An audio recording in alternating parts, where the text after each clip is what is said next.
Hello, everyone, and welcome to HMG's WWE Royal Rumble Review Show. I am your host, Jimmy T, but I am not alone. I have got the Doctor of Potonomics. That's pretty cheesy, isn't it? It is the good doctor, Dr. Michael Jargo. Thank you for joining me once again, dude. It's always a pleasure having you on. What's the haps, man? What's the haps? Listen to you, aren't you just a cool kid? I don't know, man, but I tell you what, I'll tell you what, that track is banging. I feel like I'm Jey Uso, and I want to. Oh, wait a minute. You want to do that and rewind back while Brock Lesnar is also getting eliminated at the same time? Oh my God! And then get punched in the face by your cousin. Yeah. That was my favorite spot in the entire Rumble. Show's over, ladies and gentlemen. You can go home. That's it. That has been the Hami Media Group Royal Rumble review. Roman Reigns punching Jey Uso in the face. It was the best. I popped so hard. I popped so hard. It might be the first time during his entire career that Roman Reigns made me pop. Me too, man. Not only did he deserve it, but he earned that, to be honest. So yeah. Screw Jey Uso, man. Anyway, we'll get to that. Evidently, screw Brock Lesnar. Well, that too. I mean, can I say, or am I going to get kicked out or kicked off the air over here? But screw blood money. How's that? Yeah, right. Yeah, yeah. Anyway. Screw LED lights over everything that's in the venue. Actually, dude, my God. Can we get into that for a second? Because not only do those LED lights look like toilet paper to me, but. I mean, did it not? I mean, it's See, my immediate thought was, can you imagine how bitching that is for bingo? When they have Saudi bingo night, and there's just like the one light starts going off like all throughout the venue. Yallah. It'll be literally one of these ones calling it out, right? Like literally, yallah. Oh, who did that? Who was that? Bingo. Yeah, exactly. We're already off to a banger, literally. I'm already laughing my ass off. This is great. But I wanted to ask you, did it seem like it was empty? Everybody was saying it was pretty empty around the arena, or was it an illusion because of those LED bulbs or whatever they were? Here's a better question, and the question that nobody is asking about this. Does it matter? No, it's Visually, it was so unappealing to watch on television. I don't care if there was somebody sitting in the seat or if the seat was empty, just visually as a TV product. Because, I mean, when you look at how much money they're being paid by ESPN, how much money they're getting from NBC Universal, how much money they're getting from Netflix, I don't care if there was somebody in the seat or not. It looked empty. I don't care if it was some kind of weird optical visual trick. This is one of your big four events of the year, and it looked empty. SmackDown was absolutely empty, and Mitchell Cole even tried to cover it, and he was like, it's a late arriving crowd in Saudi Arabia. Well, evidently they didn't show up until the show was off the air because SmackDown was a ghost town. And then you have the Rumble, and I do think they did arrive early. I feel like for the men's Rumble, it felt like the place was pretty full. Yep. But for the women's Rumble, I mean, imagine that, women being disrespected in Saudi Arabia. That never happens. But the place looked really, really empty. And I don't care if there was some invisible man sitting in that seat. It still, from a TV perspective, looked empty. Yeah, and that to me is the real issue. No, I agree 100%. And why do you think that's the case? I mean, we've never seen that previously, right? With these pay-per-views in Saudi Arabia. I mean, why this time people just don't want to show up? Well, no, number one, this is the first pay-per-view I have watched from Saudi Arabia. And the only reason I did was because it was one of the big four. I typically protest the blood money shows. I wasn't here for the oil rumble or the blood rumble or whatever you want to call it. The oil rumble. You like that? Brilliant. That is good. I like it. Yes, the oil rumble, ladies and gentlemen. And because I mean, and the thing that broke me was when they got Mania. Because, no, dude. I mean, it's not like I'm going to skip Blood Money Mania. I mean, I have to watch that, but no, as a principal, I don't typically watch these Saudi shows because, I guess this kind of explains how I feel about Saudi Arabia. Well, now that you bring up WrestleMania, dude, if this has anything like, after what we saw with this Royal Rumble, for example, or Oil Rumble, I love that. That is too good, Jargo. I'm going to use that from now on. That is too good. But I'm not looking forward to Mania next year now, man. I'm just not. It just won't have the same buzz.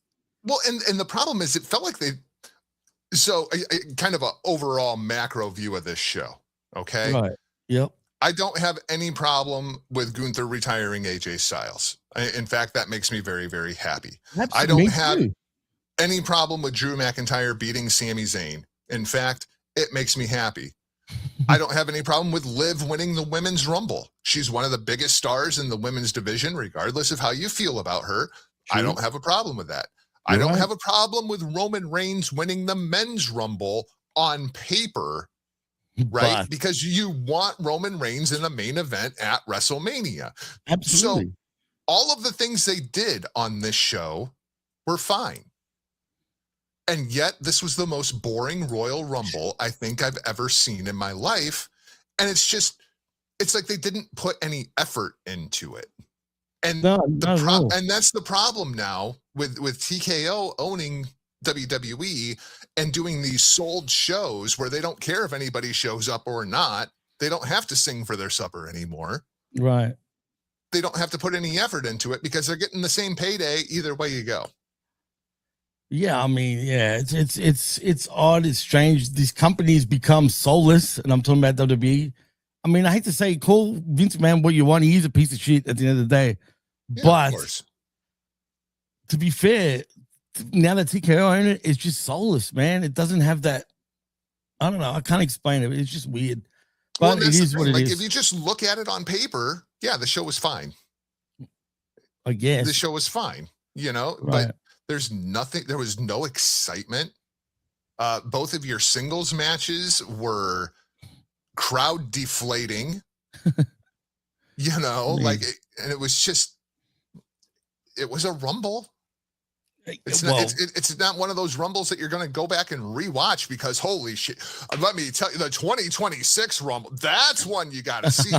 Oh, where was it? Where was it again? Oh, yeah, I know. It's sad, dude. It really is. Frank's Pickle Barrel's ass says, do you buy gas? Of course we buy gas. we need these damn Saudis for that shit, I guess. Unfortunately. Greetings to you, that's the thing that pisses me off is we don't. The United States exports more oil than we use, and yet we still buy the freaking. It's what confuses me? Don't get me started. Not to get into politics, but it's the same deal with us. We've got oil, but we sell it to you guys, and then you guys sell it back to us. Yeah. I don't get it how that makes sense, but whatever. It's called money laundering, ladies and gentlemen.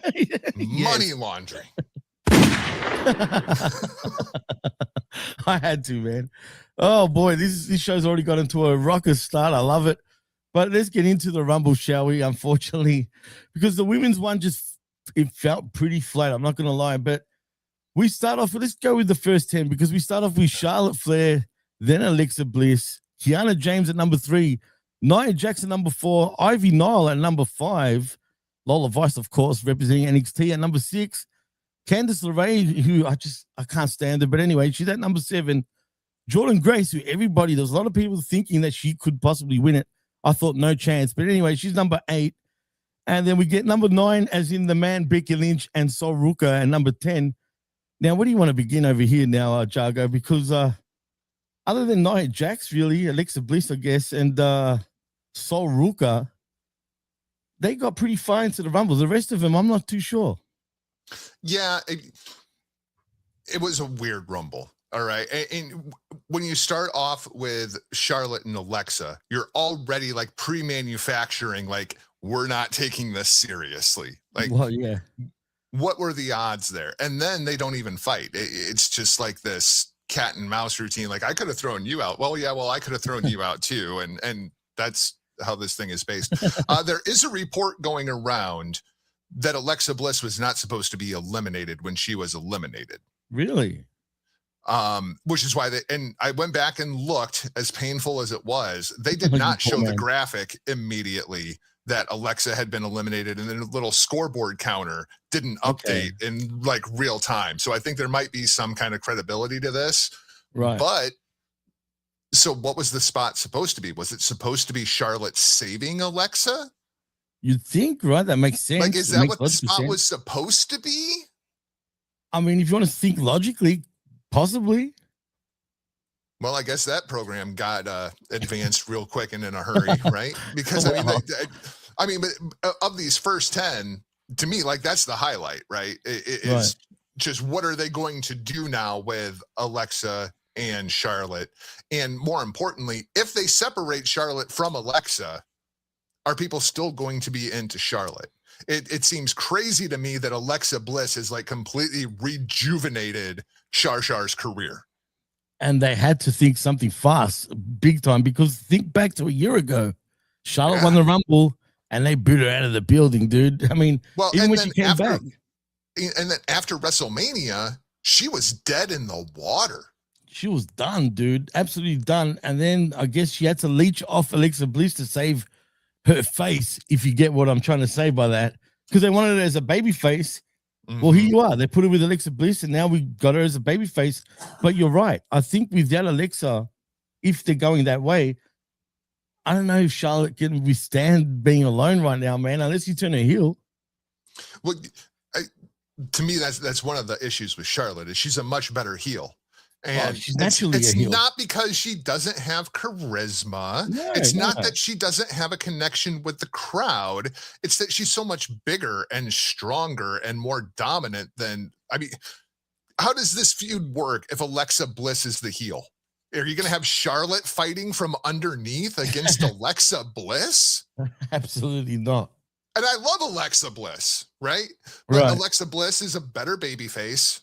And Charlotte is a better heel. So I guess just go with it. Don't get cute, right? Don't try to do something cute and funny. And, wouldn't it be funny if we did this instead? Just sometimes the simple answer is the correct answer.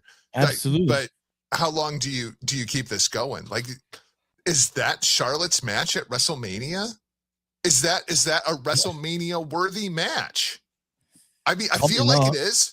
I feel like it is. I mean, but it's Charlotte and Alexa, and I'm way more into women's wrestling than I think a lot of the WWE audience, particularly the Saudi Arabian WWE audience. But, I mean, to me, that's a WrestleMania worthy match. Is it to you? Is it to the chat? Yeah, good question. Would you like to see Charlotte versus Alexa Bliss at WrestleMania? Is that a WrestleMania match to you, or is that SmackDown before WrestleMania? Well, if you asked me this same question about 5 years ago, I would have said absolutely it was a WrestleMania match. But right now, I don't know. But Frank says no, never. Interesting. He also said that Russo said that Charlotte told him creative had nothing for her, so she brought up a tag team with Alexa. Vince told us that. And that works. It works for me. I mean, I've really enjoyed this whole frenemies, odd person tag team that they've put together. I think it's been a good run. Yeah, I guess it has been a good run. I just feel it's a little forced, if you get my drift, just a little bit, because they just threw her in there. That was kind of the point at the beginning, well, right? Yeah, exactly. Yeah, absolutely. And now they make little hearts with their hands. I mean, come on. You make me laugh, but it's true, they do that. But anyway, we'll see what happens with them too. It's pretty interesting, but I don't know, man. We'll see. But if that was a botch, and it seems like it was, I think Charlotte probably was going to eliminate it or something along those lines anyway.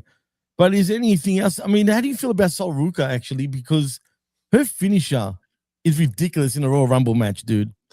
Her finisher is ridiculous to begin with. Right. Like just in general, okay? Like if you want to do a springboard stunner, you wouldn't put a backflip in there, right? Like there's no logical reason why you would put a backflip in there, regardless. So the move itself is ridiculous off the bat, but goddamn, does it look cool when she hits it? It looks really cool. But it's too risky too, and sometimes when she doesn't pull it off properly, it looks like shit. Yeah, it looks like shit. Looks terrible. And it's so easy to botch it. That's the problem. There's no margin for error in that move. Absolutely not. But no, it's like the shooting star press. Like you either hit it or you don't. Oh, you break your neck pretty much. Yeah, Brock Lesnar. Unfortunately, yeah. There's a lot of talk that Soul is on the short list for a call up.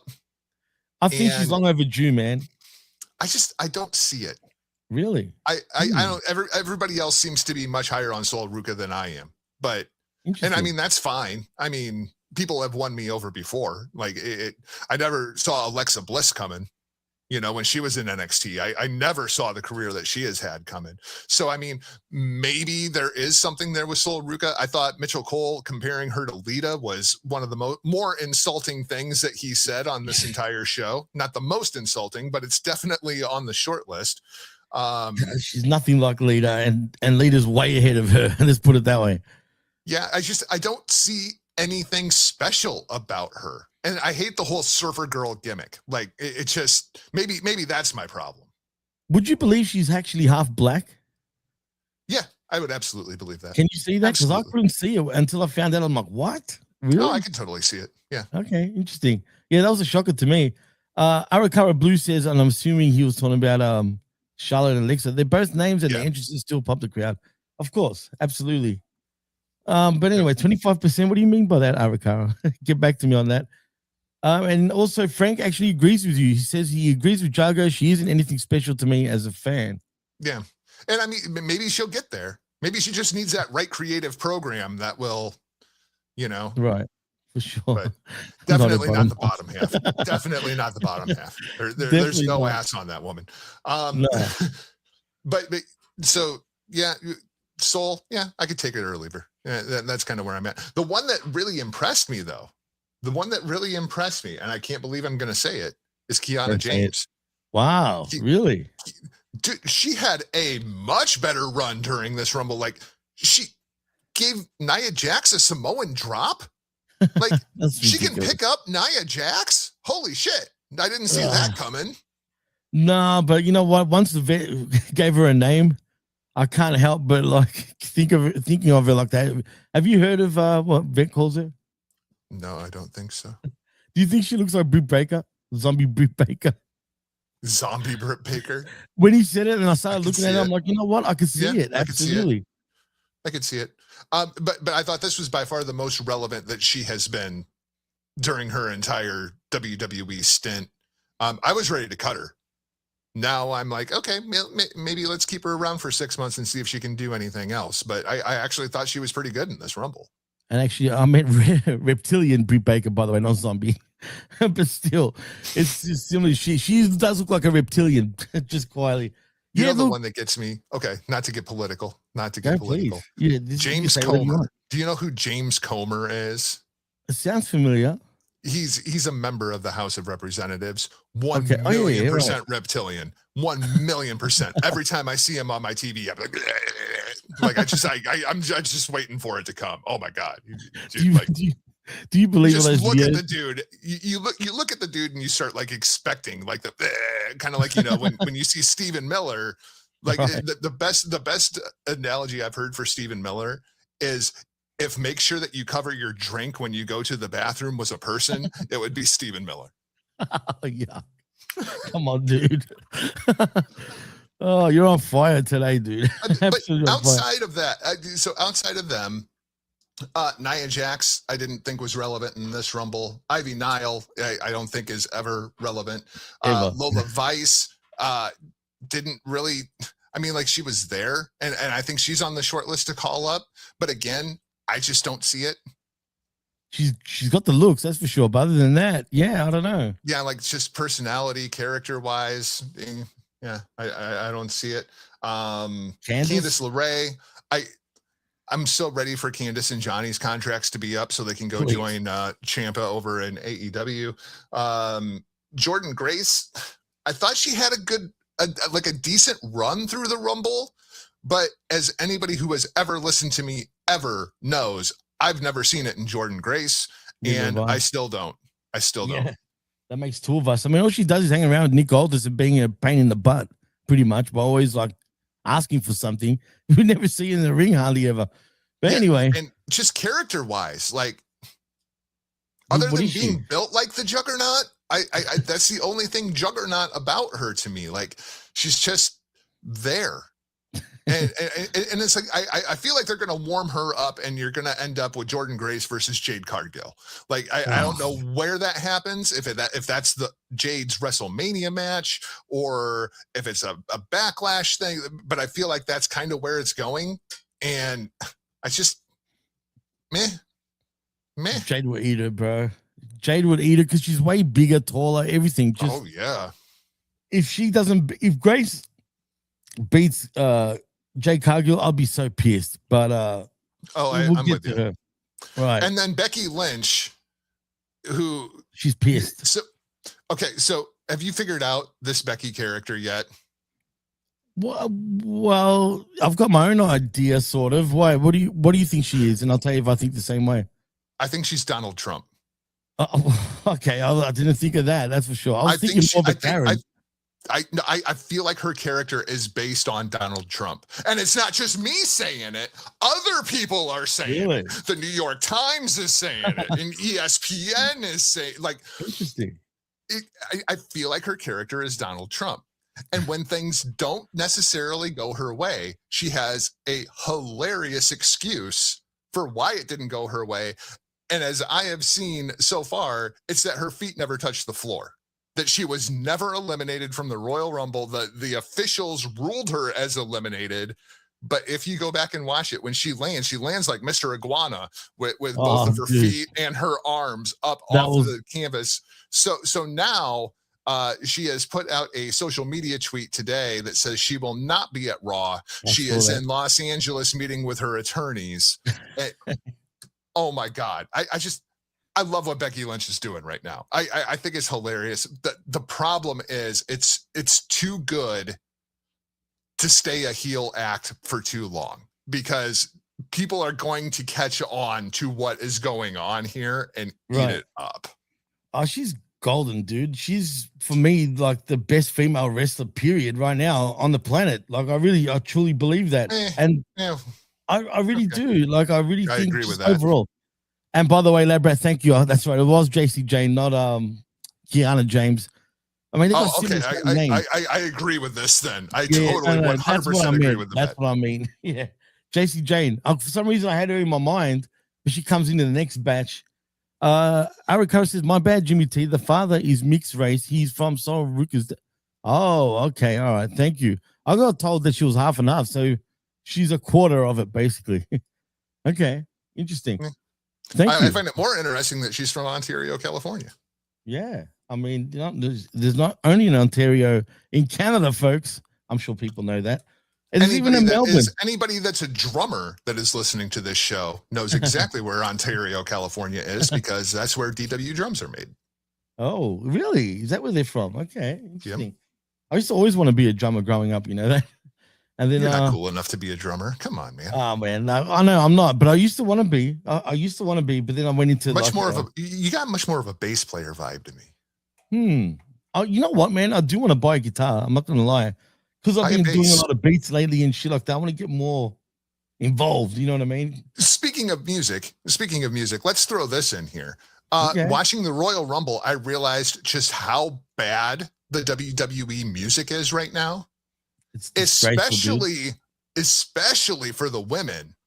I think there was only like 5 or 6 of them that when the music hit, I actually looked up from my phone to because I knew who it was. Right. Most of them, the music is just so generic and bad that I didn't even recognize it. When they would hit somebody's music, I was like, who the hell is this? Who's coming out now? They need Jimmy Johnson back. Oh man. In my opinion. Even CFO. CFO was way better than this. I think a lot of people gave him way too much shit. They're a lot better than people gave him shit for, like for real. Yeah, like, I think they actually have some iconic songs, and one of them's AJ Styles. Like when we talk about AJ, Samoa Joe's was real good. Finn Balor's original music, like when Shinsuke Nakamura, when Kevin Owens, they nailed it. They did, but for some reason everybody just shat on him. Maybe because they were the first ones right after Jim Johnson got fired. or released or whatever you want to say, and that's probably why. But these guys, I forgot what their names are. They totally suck. Oh, they're trash. Trash, complete trash. But anyway, let's get into the next 10. As a matter of fact, Jargo, because I think we pretty much said what we had to say about them. But at number 11, we got Roxanne Perez, who's also very, like, in my opinion, if you had like a fifth man award or a fifth woman award in this case, she would be the winner, in my opinion. And I'll tell you why in a moment. She's really good at Royal Rumbles. Not just she's that, really dude. good at Royal Rumbles. I mean, she's good all the time, but like Right. something about her in-ring psychology and the way that she presents herself inside of a Royal Rumble. I mean, this is number 2 for her, and it absolutely works. Or it might be her third, but the last 2 have both been I think it's a second. I'm pretty sure it's really second. good. Right, absolutely. And I'll give you a little fun fact. Did you know she's worked more matches than anyone in the company? I did know that because Mitchell Cole told me that here. Oh, I don't know if it was at the Rumble or last week on Raw, but I do distinctly remember Mitchell Cole telling me that. And it makes sense. I mean, she's very young. Her bump card is nowhere near full. So if you need somebody to go out there and work like every week, my problem is the way that they have presented her. Because to me, Roxanne Perez should be a main event player, and she just has not gotten that push since she's been on the main roster. But I mean, like we were talking about Sol Ruka, we're talking about Kalani James, and like I would absolutely push Roxanne Perez, but they brought her up as a heel, and I don't feel like she's a natural heel. She's a natural undersized baby face. And once we get to that run, which may start as early as tonight, possibly. Then I think we're going to be off and running with Roxanne Perez, and I'm here for it. Absolutely, me too. As a matter of fact, she got that girl next door vibes too, man. So that's why she'd be much better as a babyface for sure. But speaking of baby faces, and I think she sucks personally. But at number 12, we have Maxine Dupree entering the ring. You might as well hit Maxine Dupree, Natty, and then Becky being eliminated all in one shot, right? Because that was really the story with all 3 of them. And I assume that's the WrestleMania match, right? Triple threat for the Intercontinental Championship. Maxine Dupree versus Natty versus the Man. And then Natty goes away again because there's just not room for her on the roster right now, and she's better off as a trainer. She should be down at NXT full time. And then hopefully we never have to see Maxine Dupree again either. Thank you. Because Drizzling Shits and Becky Lynch can continue on this fantastic, hilarious heel run that she's on. If she's not a babyface by then. No, well, yeah, exactly. I get a lot of heat for saying that about Maxine Dupree, so I'm glad that you said the same thing. Oh, she's trash. She's trash, absolute trash. Anywho, back to the Rumble we go, because next after that we get Liv Morgan entering the ring, and as you said, Maxine Dupree got eliminated pretty quick, and then of course with Natty as well, and then at number 15, see, now it's getting stacked. We got Lash Legend after that, Zelina Vega, Raquel Rodriguez, Chelsea Green, your girl Julia, and of course Io Sky. That's your next 10. And that's stacked, dude. Pretty stacked. Yeah, pretty stacked. We'll come to Liv here in a minute because we can talk about what's going on with her going forward. Lash Legend looked like a freaking star in this match. Like I feel like they really made Lash Legend inside of this match, which good. They need to make new stars, but it's Lash Legend. Like, where are you on the Lash Legend train? Because I feel like for me the train is still in the station. It hasn't even left the station yet. Really? I never saw it in her. I never saw it in her. Not when. Well, and here's the thing, right? When you already have Nia Jax, you already have Jade Cargill, right? You already have Bianca Belair. True. And I'm not talking about skin color. I'm talking about build and what they bring to the roster. Raquel Rodriguez is another one you could throw into that mix. Where does Lash fall into this entire kind of, I'm the big dominant bitch of this division? And I feel like it's always behind any of the names that I just rattled off. Well, I don't know if you've noticed this over the last year or so. But now that she's on the main roster, have you noticed like they've toned her body down a little bit? Like she's not as masculine as she was. She's still big, but She's still a big girl. Yeah, absolutely. But she's not as ripped as she used to be. Yeah. She used to be much more ripped. And I bet you they did that because of Jade Cargill, for example. They don't want two bitches like that, right? There's only one bitch, as Jade Cargill says, and she's the bitch, not Lash Legend. You know what I'm saying? Right. I think they were really smart putting her with Nia Jax, though. I mean, number one, the tag division is more interesting than either of the singles divisions right now. For the women's, Yeah, which is ridiculous. But putting her and Nia Jax together, that I like that tag team. I like that tag team a lot. It's working. And it's Twin Towers kind of thing, right? Absolutely, for sure. One's a Akeem, one's the big boss man, pretty much. Yep. Where's the Slickster when you need him? That would have been cool if you. Well, evidently, that's Julia's manager, right? Like, yeah. Like you that mean, works.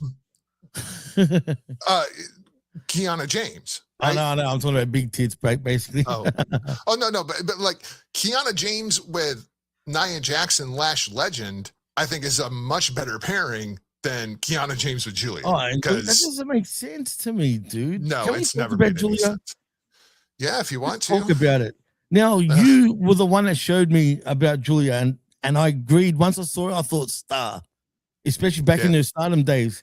She's come to WWE, man. Just look at her. Just look at her. It's like the vet trademarked that, as a matter of fact. Yep. And, you know, she's come to WWE, and we're waiting to see the Julia that we all know. But I don't think the WWE universe understands what she is in WWE. And to be honest, to be fair, it's not her fault. These WWE fault in the way they booked her. That's just totally just stuffed her up, in my opinion, man. Like, they should have booked her the way that they booked Asuka when Asuka first came over to the States. She should have just been a complete dominant alpha going out there and destroying people. I mean, not to borrow Jade Cargill's catchphrase, she is that bitch, right? Like anybody who ever watched Julia when she was in Stardom, Julia was not a baby face. She was not a beta heel. She is an absolute alpha. She ran her own faction, and she was the queen bitch of Stardom. And they have taken away everything that made Julia cool inside of a WWE context. And it's sad. It's sad. And I still think Julia is that performer. And when Julia also has a bit of the Okada problem, right? Like when did you see oh yeah, you did. We reviewed it. The Okada Tanahashi match, right? Yeah, absolutely. And people complain about Okada and how he never gets out of like third gear. No, the problem is the match doesn't go long enough for you to get an Okada match, right? Like Okada doesn't work in a 13-minute commercial break in the middle context, right? And neither does Julia. Julia would that match with Shuri where they went 60 minutes. I mean, like that was a Julia match. Most Julia matches, I mean, granted, she was always the main event, but they would go 30 to 40 minutes. And then you would get the real story that she was telling in the ring, especially the matches with Hannah. If you go back and watch those Hannah Kimura versus Julia matches, they are just incredible. And I think the shortest one is like 35 minutes. Wow. That's crazy, man. And God bless his soul, by the way. When you only have 8 minutes to go get yourself over and you don't speak the language, it doesn't work. And that was always my fear with Julia coming over to the States. And all of those fears have come true. Well, in that case, then would you have paired her with, say, Asuka and Kyrie, basically? I think. I know it's stereotypical by me saying that, but I don't think I would have put her with Asuka and Kyrie, but I think I would have brought her in opposite of a babyface champion Io. And have Julia go right at Io in that context, because that's the match that we want. Like if you're going to get a Julia match on American soil, it's going to be when they do Julia versus Io Sky. That should get her over if they have that match soon. She's on the wrong show. Yeah, I know it's true, man. It's true. It's I mean, just not because to clicking me, over there. all of her best opponents are over on Raw, and it's Io Sky, it's Kairi Sane, and it's Asuka. The problem is most of the roster on Raw and SmackDown don't know how to work Joshi. And No, that's not their fault. right. But and if you think that there's not a difference between American professional wrestling and Joshi, then you Oh, there really know is. go watch some All Japan women Right. from the 90s. Go back and watch that incredible run that Stardom had like here 4 or 5 years ago, right before the pandemic. I mean, Right. there is some incredible Joshi matches out there, and they're just not presented in that context. But when they're against each other, then you see it. And it's just like, oh, this is completely different. So I feel like maybe a change of scenery is what's actually needed for Julia. She needs it bad too right now. I will do that. And she has been interacting with Io and Asuka and Kairi lately. Funny enough. It's just I feel like don't be surprised if Kairi Sane actually gets dumped from the group and Julia somehow joins and becomes Asuka's assassin. You know what I mean? But again, that doesn't work for me because you still have Julia being subservient to someone, exactly. And that is just not her character. No, it's not. She should be the alpha dog, literally, of the females. But she is that bitch. Right, that's true. And they have been bitchy at each other. They're like full on screaming at each other. But when you present her as, she's the beautiful madness. No, she is a stone cold freaking killer. Just let her be Julia. Right. Because this character that we see on WWE TV is closer to Hana Kimura's character than it is the Julia character. And I'm so happy. Well, okay, happy is clearly not the word, but I'm relieved that we never saw Hana in a WWE context at this point, because what they would have done to Hana Kimura is travesty. I get you, but part of me feels like it might have been better off if she did come to the US instead of staying in Japan, if you know what I mean. But unfortunately, right. But unfortunately, it is what it is. And like I said before, God rest his soul, man. I can't believe it's already been a few years. I know. But it's crazy, man. Outside of that, Zelina Vega, largely irrelevant. Yeah. Raquel Rodriguez, largely irrelevant. I mean, you had the whole Judgment Day working together. That was relevant. But as an individual character, Raquel Rodriguez, not important. She's growing on me, though. I think she's improved tenfold compared to what she was. Oh, for sure. Right. And I expect she's going to have an absolute fire match tonight. Oh, for sure. Because Raquel versus Stephanie Vicaire, that's another one I'd love to see Julia against. Julia and Vicaire one-on-one, but again, wrong show. And then Chelsea Green, she got the Kofi spot, which was pretty funny. But outside of that, largely irrelevant inside of the match itself. And then Io Sky, who Mitchell Cole called the best wrestler on the planet today.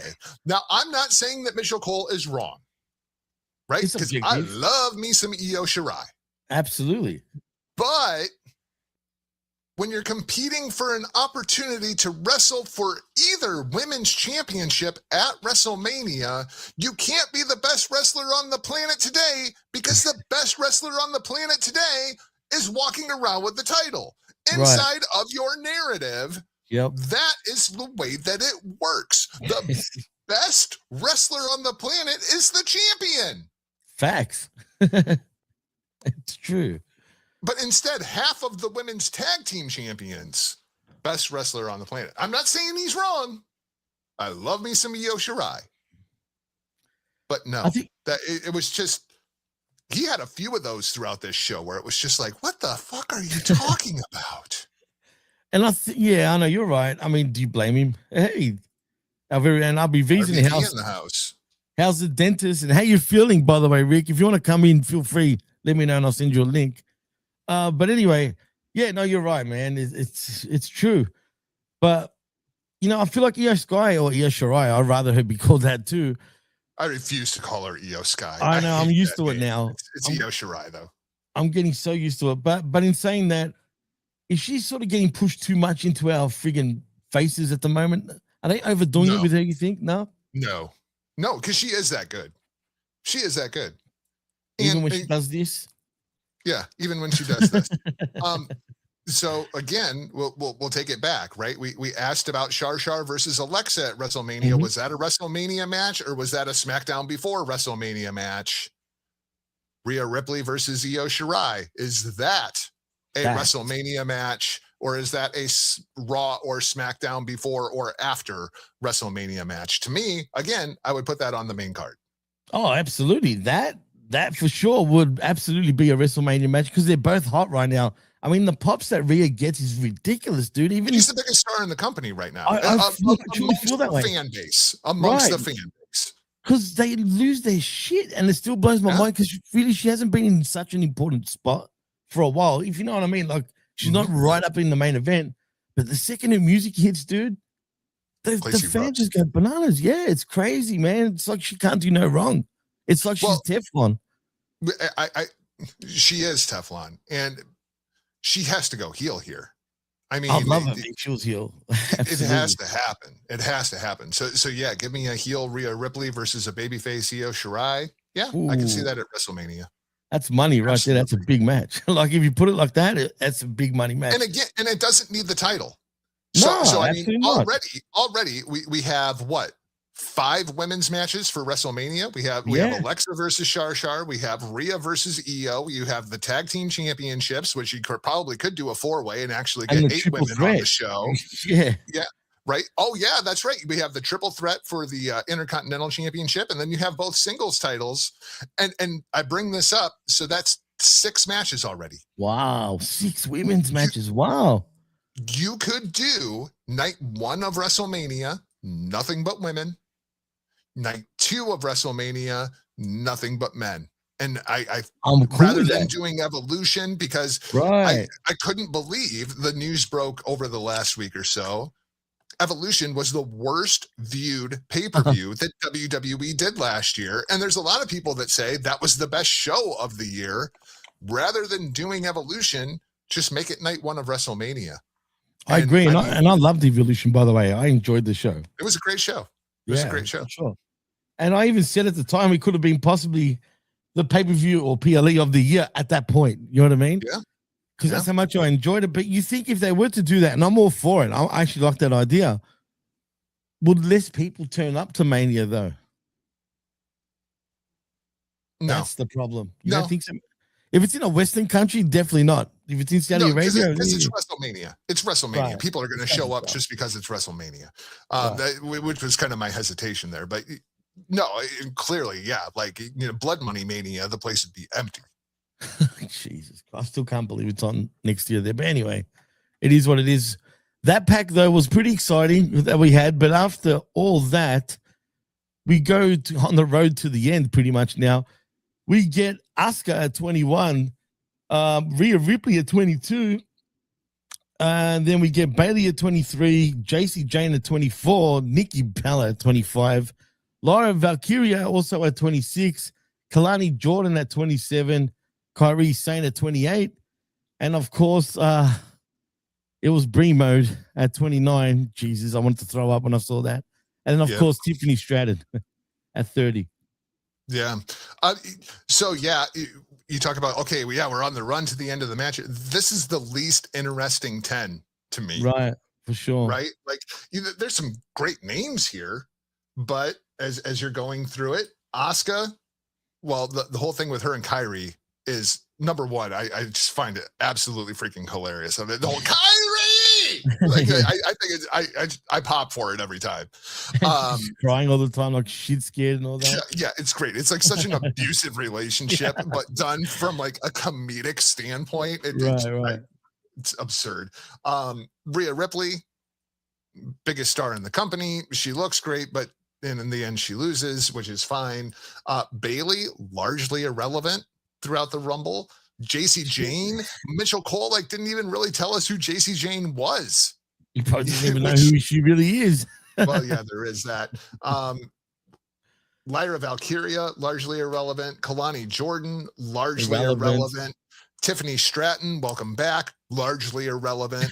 And then the Bellas, So we'll add another match to our women's mania, right? So we can do the Bellas versus Lyra and Bailey. If For I feel like sure. that's probably the match there, unless they're all involved inside of this women's tag team gauntlet to get all the No, rest of the women on the show. please, no, please don't do But that. there are reports that Bree's going to be around for a while. Really? And the Bella twins are back together. Oh So no. because as we were saying, the women's tag division much stronger than the singles division right now. So we have to get the Bellas together and force them back down our throats. I'm so over this.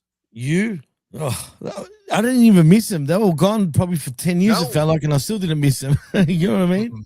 Nope. Nah, screw that. And Brie, Nikki, it's just them as they're good looking girls, don't get me wrong, but it's them as people.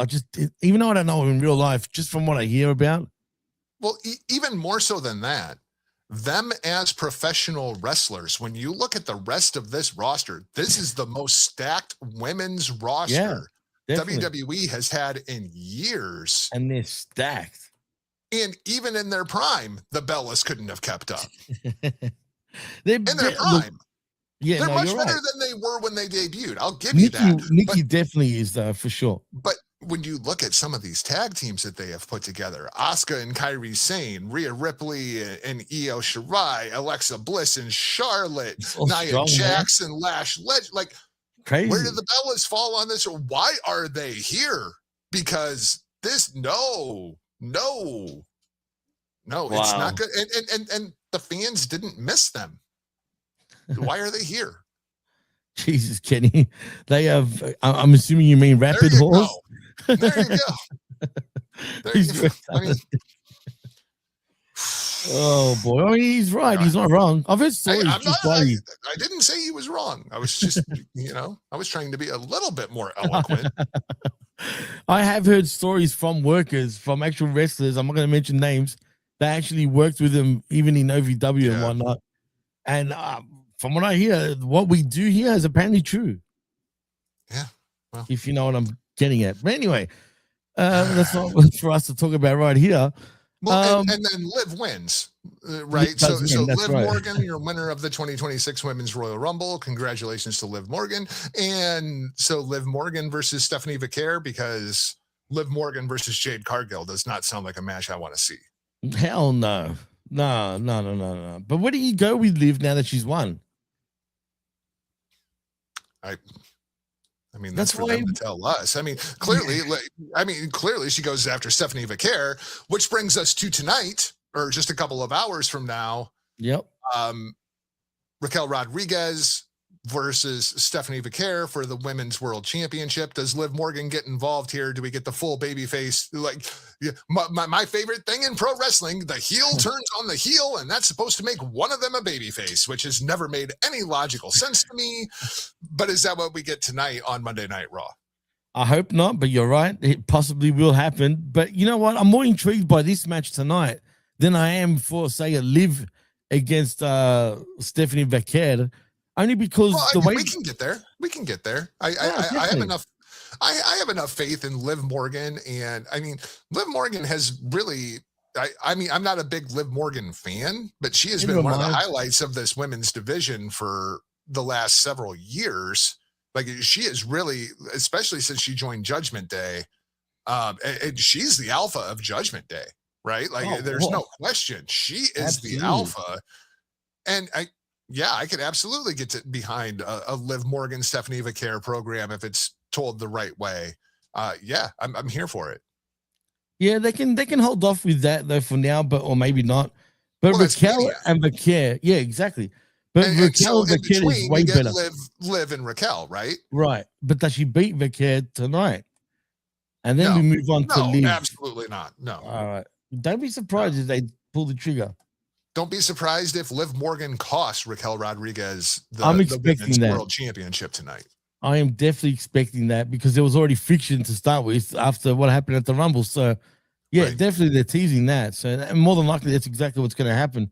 But I guess a lot of people predicted Liv. It made sense. It just doesn't make sense in terms of storyline right now who should be going after.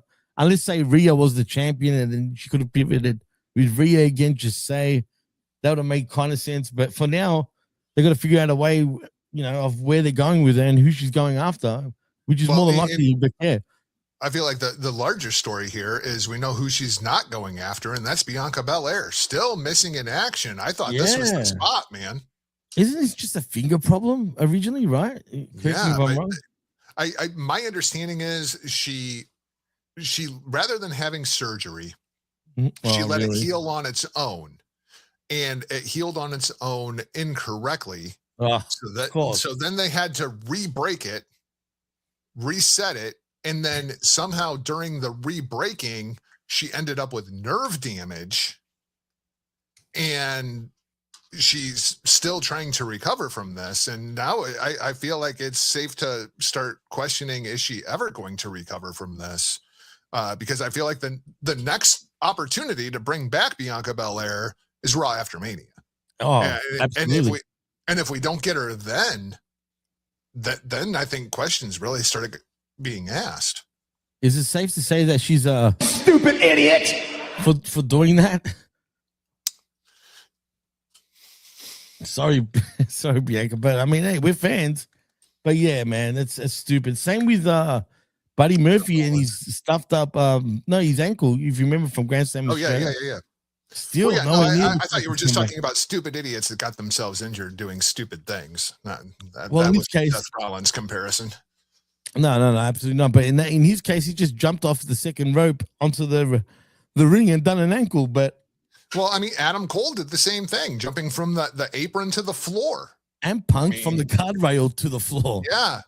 Crazy. What's the deal with AEW's floors? Why are they so hard? Just like Cody when he went head first into the floor. Yeah, you remember that? Yeah. Anyway, I do remember that. Well, let's get into the first matchup of the evening after that Rumble. It is AJ Styles versus Gunther in a career-threatening match. Obviously, Gunther ends up getting the win.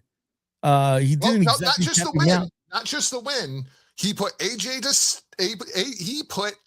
Styles to sleep like a little bitch. That is Gunther's quote. He put him to sleep like a little bitch.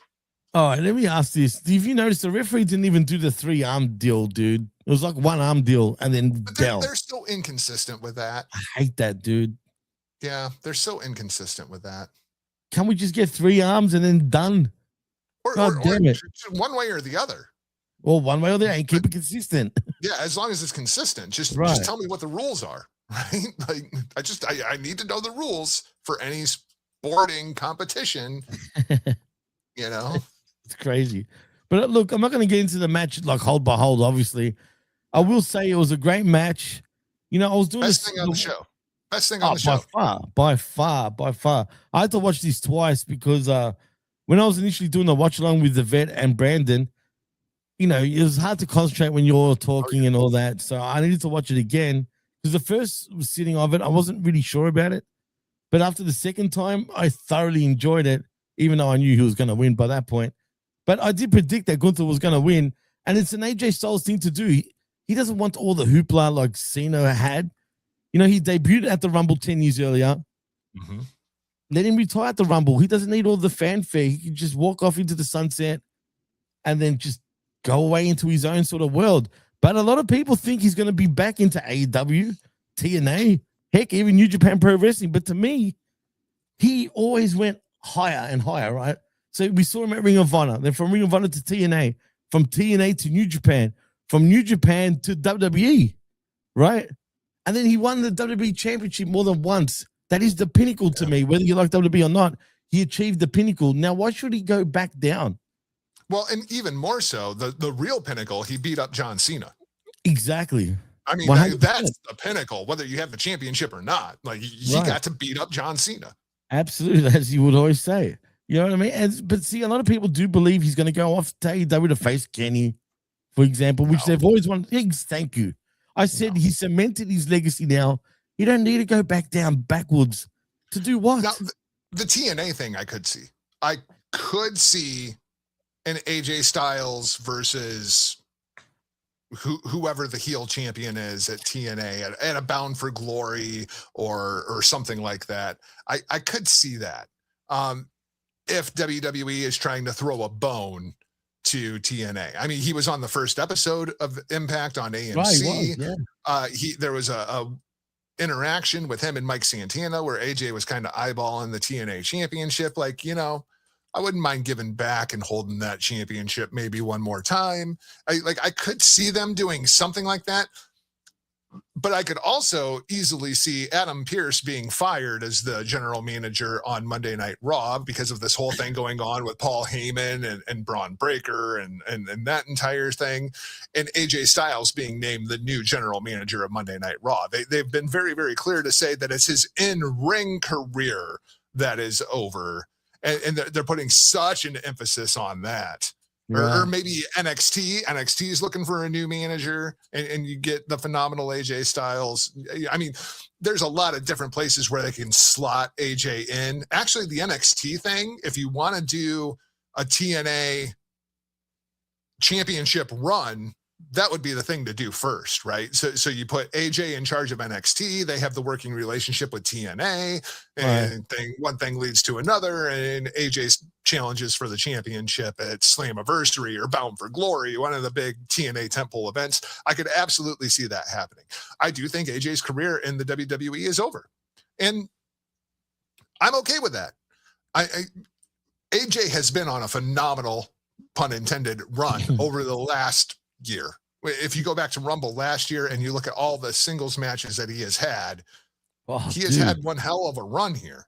Jeez, and, I mean last year we were living the AJ Styles retirement tour. We really were. We were living the AJ Styles retirement tour all the way. And where that really stood out to me was the Nakamura match, where it was just like, oh, maybe something is happening here. Like, and it would make sense that Shinsuke is one of those opponents that he wanted on that list. Then you get the Punk match. Also makes sense why you want to see that happen before AJ retires. Exactly. Otherwise, they would have done it later on, not right then and there. It's not the timing that bothers me. The thing that bothers me is that it happened in Saudi Arabia. I agree with that. The fans that have been on this ride with AJ Styles for the last 20 years, from Get Ready to Fly to, the soccer mom haircut to, the IWGP World Heavyweight Champion to bringing the Bullet Club together. We've all been on this ride with AJ Styles for 20 years. Facts, man. And then even if we wanted to go to his retirement match, we have to fly halfway around the fucking world to Saudi Arabia to see it. That part bothers me. And that is why I thought AJ was going to win this match, and then Gunther would retire him at WrestleMania. And I felt like it was going that way. And this is how I would have got there. I would have had Gunther just destroy AJ Styles to the point that the referee disqualified Gunther. Interesting. And so AJ wins the match, but gets 1,000,000% just completely decimated. And that's how you get off on the run to AJ Styles versus Gunther at WrestleMania. But I do love the finish of AJ getting choked out like a little bitch. Even with one arm down, just one drop. But I'm fine with it. Because like I said, they've done that before. But the thing that I really loved was AJ waking up and realizing his career was over hearing Gunther's ring music. Right, but he was selling still. I thought was great. I love that finish.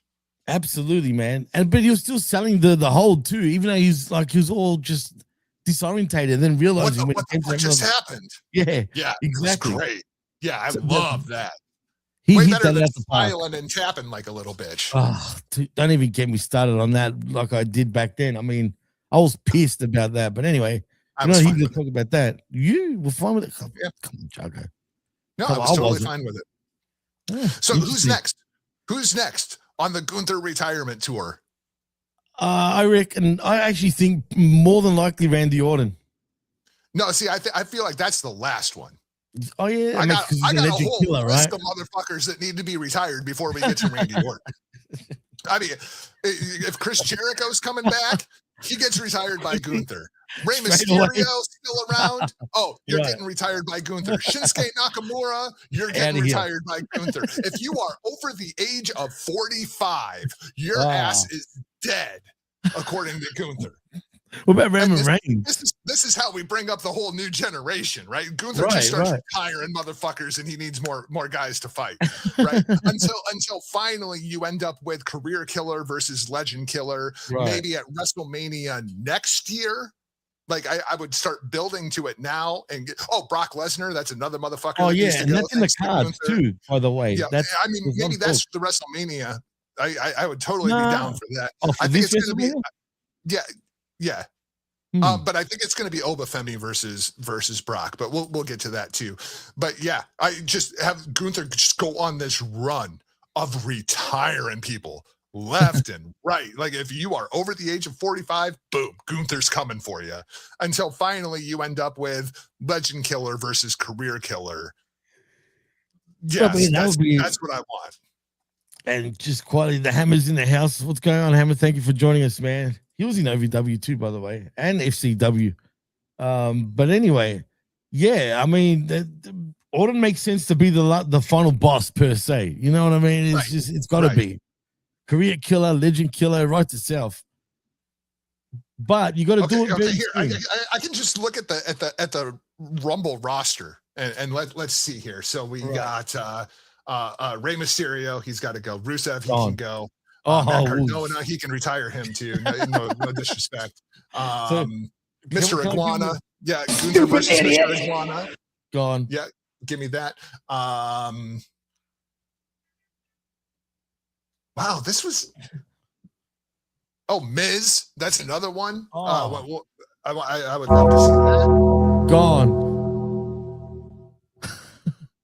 Yeah, all leading to Randy Orton. Yeah. I'm. This is a surprisingly young Rumble as I'm scrolling through these names. Is it really though? Like, look at Jey Uso. He's 40. Roman Reigns 40. Okay, yeah. LA Knight 40. Braun Breaker, Solo Sikoa, Javon Evans, Trick Williams. True. Grande Americano Original, Royce Keys, Austin Theory, Bronson Reed, Ilya Dragunov, Logan 40. Paul, Ray Phoenix, Penta, Gunther. Like, this is a pretty young Rumble compared to what they normally do. Gunther's only 42, by the way, as well, as he's not 42, but nearly 40 years old. Same with Penta. Nearly 40, but new enough to the roster that we don't see that. And thankfully, Gunther's style, he can do this for another 15 years. Oh, yeah, because he, unlike most wrestlers, he understands the fundamentals of in-ring work, you know what I mean? Whereas everyone's just running around like nutcases. Well, like we were talking about the Soul Snatcher earlier, right? Spot on. Like, how much would you love to see Gunther just like chop the shit out of Sol Ruka, like mid Soul Snatcher? Like, don't ever do that again. Wham! And he's just like swat her like a fly. You know what I mean? That'll be great, but that's never going to happen. No. But it could happen with Javon Evans. You know, he deserves it.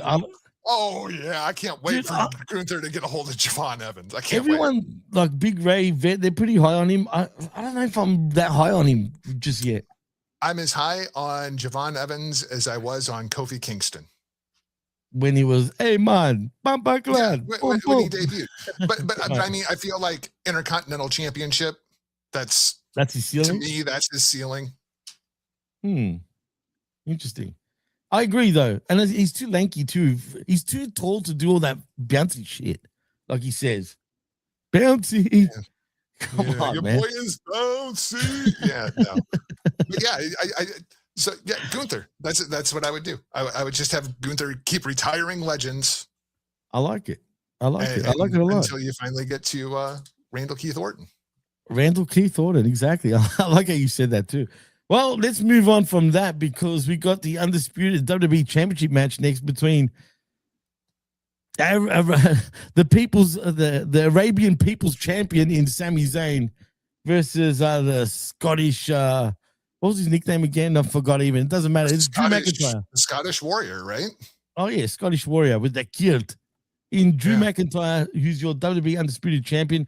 I'm not going to lie. I actually thought there was a huge chance that Sammy was going to win this. I think you and I were texting about this actually a couple of days ago. And I felt that Sammy was going to win, but thank God I was wrong because I said, please, I hope I'm wrong. And I was. And Drew retains. But damn it, I really thought the Saudis paid for Sammy to win this, dude. Well, and one of the things that we talked about was how are the Saudis going to feel about Sami Zayn with Sami Zayn being a Syrian? And you're like, oh no, he's going to be super over. And I'm like, no. You're not understanding. How do the Saudis, as in the people that paid the money for this show, how do they feel about Sami Zayn? And you know what they got? Drew McIntyre beating the ever-loving piss out of Sami Zayn for 16 minutes until he finally pinned him. Like, this was a 16-minute squash. I mean, really, it was a squash. Drew McIntyre dominated Sami Zayn. I still think somehow this all leads to Sami Zayn winning the WWE Championship at Blood Mania next year. Oh, fuck, no, please, no. But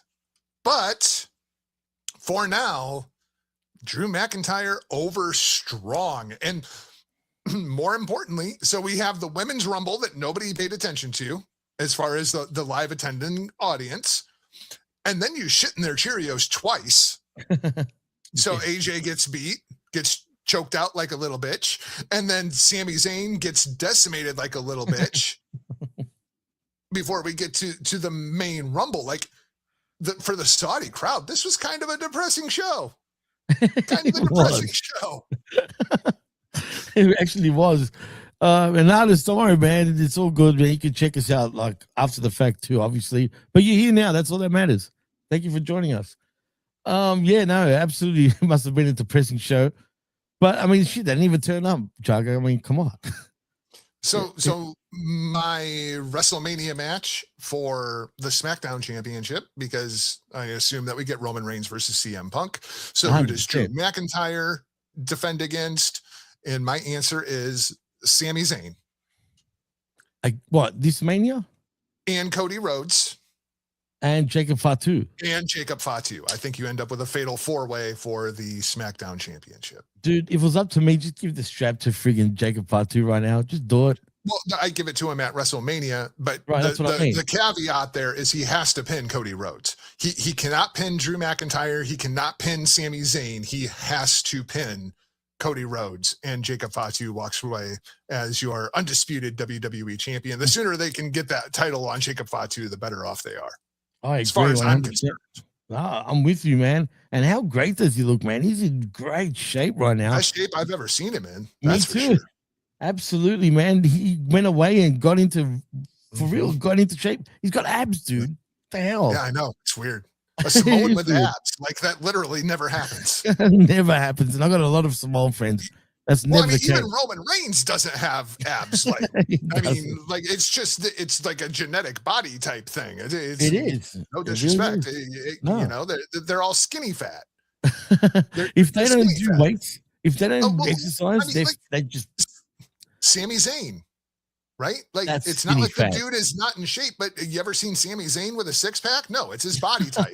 This is why I always called Adam Cole a fat piece of shit, because he couldn't have abs if he wanted to. Like, it's just some people have that. Tomohiro Ishii, Kevin Owens. You're going to tell me that those guys aren't in shape? No, they just, like, genetically, they look like bowling balls. Like, these are things that happen to certain body types, and Samoans don't have abs. Like, sorry, The Rock, like, he didn't have abs until later on. Much later. No, he hit the gas really hard. Yeah. And look at you, Kenny.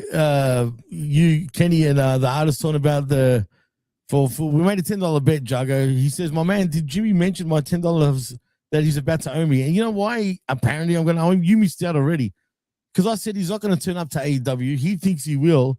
I said, pay up that $10. We got till May 1st with AJ turning up to AEW. Put him to bed for me.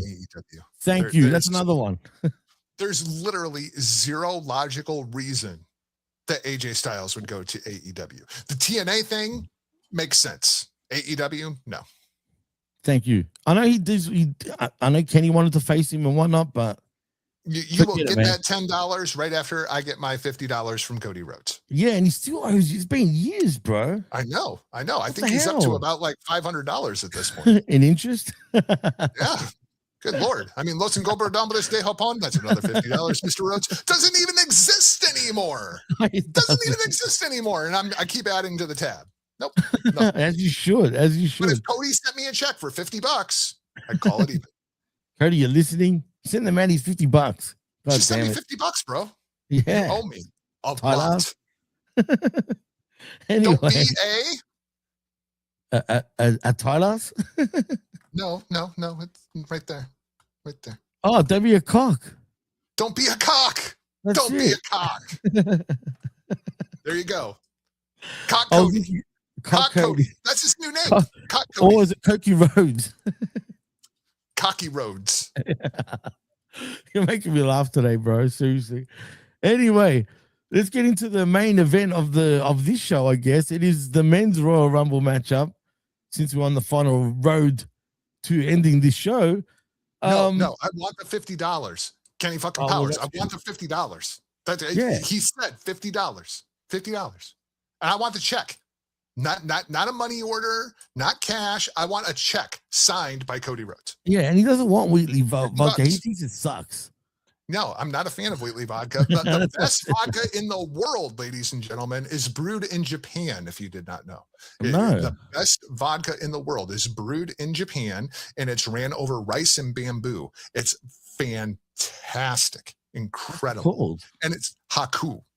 Haku? Like Haku the wrestler? Yes, like King fucking Haku. I'll be right back. I'm going to grab the bottle. Oh, God, you got one. Oh, great. This is going to be interesting. Brian G, Saudi Arabia, Y2J. Well, as we all know, we didn't get him. We didn't get him at all. Maybe tonight on Raw, expect that. Artist, you know you're going to be owing me $10, bro. I mean, we could settle this all right now and you can give it to me now and we'll just pretend it never happened. Or do you want to raise it? Do you want me to raise it? Are you that confident? Oh, maybe Kenny, if you signed it, you could. Oh, wow. Literally, it is literally Haku vodka. You'll see, it's been best vodka in the fucking world, ladies and gentlemen. Is it smooth? Oh, it's so smooth. It's got to be the rice and bamboo. It's the way that they distill it. It's so good. And this coming from a guy that dated a Russian and drank his weight in vodka. This is the best vodka I've ever had. Did you really date a Russian? Yeah. Anastasia Lavrenko. Oh man, why did I know that? I don't think I knew that. That's interesting. Yes, Japanese whiskey, also amazing. Japanese whiskey?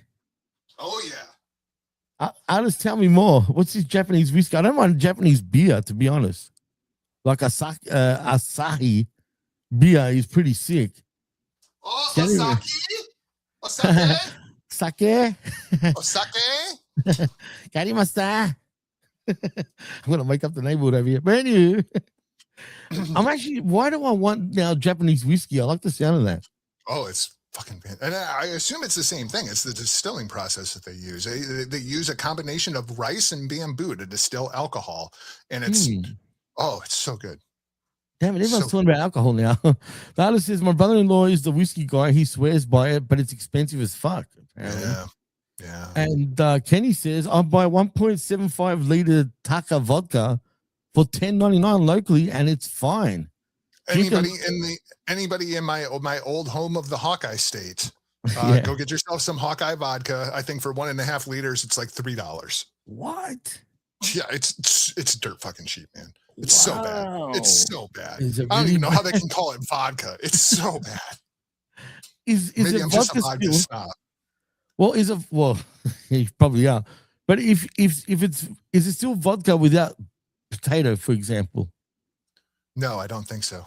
You got to have like your root ingredients, you know. Right, because some companies use grape apparently, and still call it vodka, but without potato, without any starch, for crying out loud. I don't think Mother Russia would agree with that. It's Brunye. Yes. I don't know what I just said, but I'm trying to do a Russian thing. Yeah. So, what did you think of Drew and Sammy? Like, you agree? It was a squash, right? It Yeah, I was mean, just pretty much. squash. It was a squash, but and I did really think that Sammy was going to win. But like I said, I also said I hope I'm wrong, and I was. So yeah, it But was a squash. so if anybody was curious, how does the Saudi leadership feel about Syria?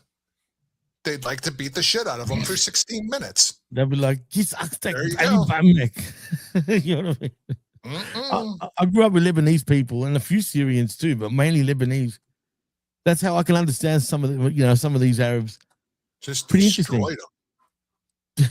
You know what's weird? I don't even know how I picked up Arabic. It's not like I asked people, "Hey, what does this mean or what does that mean?" You just know. When you're young, you just know what it means. It's weird, dude. I'm glad I can, because if anyone says something stupid and I'm around, for the most part, I can understand what they're saying. So I'm happy about that. But I wouldn't say I can talk I can talk. I can get by though, for sure. All the Arabic I know, I learned from the Ayatollah bin Hamid. Shout out to Ben, actually, because me and Ben did the Monday Locker Room. Also, after this show, go check out that show if it's still up on Hummingbird Good's YouTube channel. If not, go to the HMG's Patreon page where you can find it over there. Anywho, let's get into we're professionals, ladies and gentlemen. I set him up. He hits the ball. You get in your plugs. That's it. That's how you do it. That's how you do it. Hey, I learned from the best, man. It's safe to say you were my original mentor, Jargo, as a matter of fact. I wouldn't be doing this if it wasn't for you, man. So I appreciate that. Makes me feel old. I'm feeling old, bro. Look at our beards, bro. I know, right? What the fuck, man? When I started doing this shit about 5-6 years ago now, both of us didn't have white beards yet, but unfortunately, we're here now, and I hate it, bro. But I mean, can I ask you a question? Would you color your goatee? No. If I did, it would be in tribute to Dimebag Darrell, and it would be like hot pink or neon green. I mean, like I would do something so outrageous that it was clearly like, you know what I mean? Yeah. No natural colors. I'm contemplating. If anybody that remembers Dimebag Darrell from Pantera, he had the very, very long goatee, and sometimes it was bright green, sometimes it was bright pink. Right. I mean, like if I did something like that, it would be in tribute to Dimebag. But that suited him, though. You know what I mean? Yeah, he could get away with it. Absolutely. Hey, and you were in a band too. And by the way, he's got some great music. Just quietly. Oh, flattery will get you everywhere, especially as we approach Valentine's Day. Oh, hey. And guess what? AEW's in town on Valentine's Day. Do I go or do I not? If you get my drift. How much are tickets? Dude, do you want, well... I'm genuinely curious. What are they charging for tickets? Now, remember, AEW was the family-friendly, cheaper pricing ticket to go to watch wrestling, right? Mm-hmm. Well, not anymore. They're charging $200 for nosebleeds right now for even just a house show, let alone the TV taping that they're doing here too. I kid you not. $200 for $200. You and your entire harem could have went to this show. I saw they were like selling tickets in Saudi Arabia for like $20.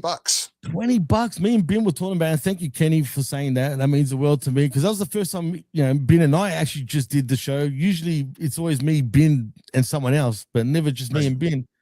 And so I appreciate that. But yeah, $20, dude. $20. Crazy. Why do they get $20 and permission from your husband? You can go to the Oil Rumble in Riyadh, Saudi Arabia. Anyway, but why they're all rich? Why do they get to pay $20, man?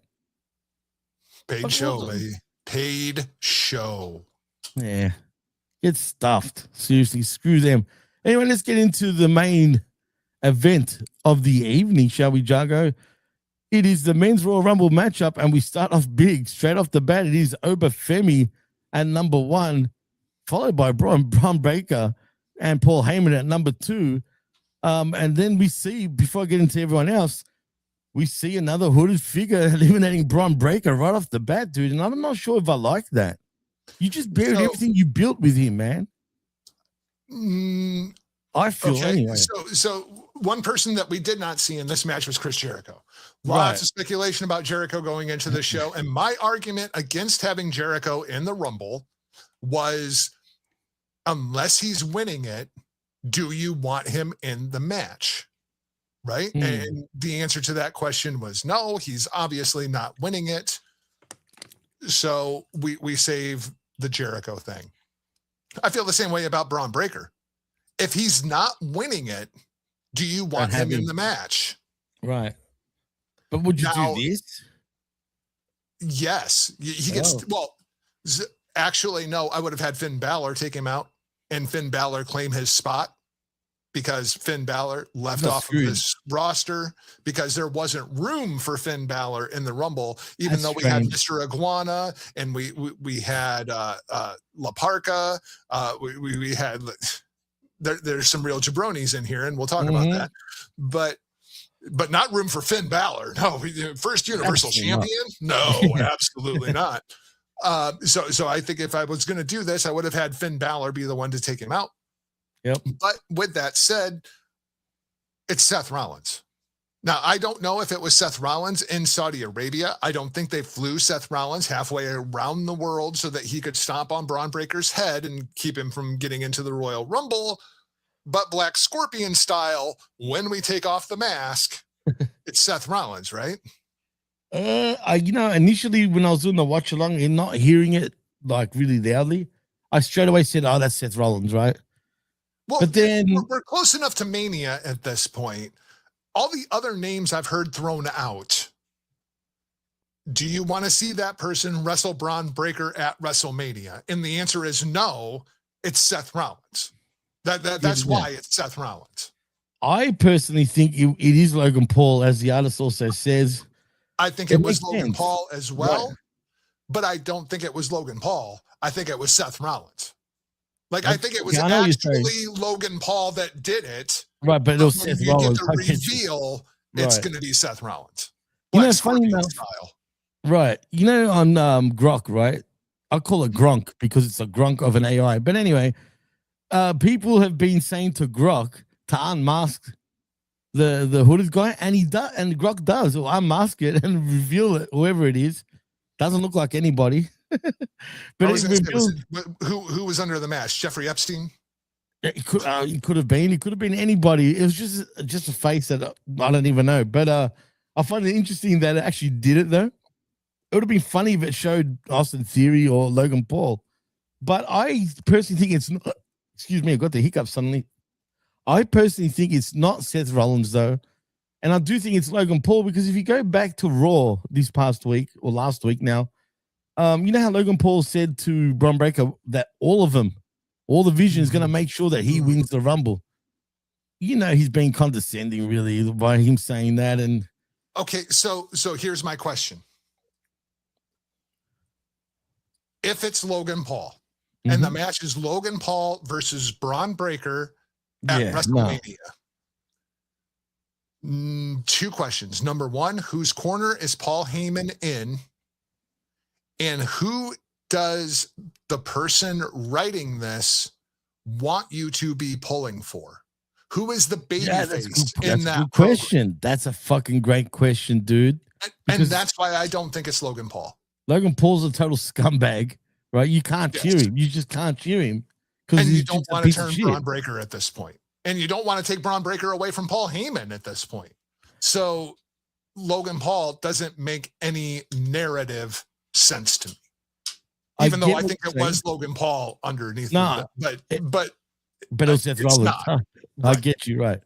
But in saying that, you stumped me now, Jargo, a little bit because I'm trying to make it be right. But now that you said that, you're right. So I don't know, man. Wrong. I like the idea of Logan Paul versus Braun Breaker, and I like it at WrestleMania.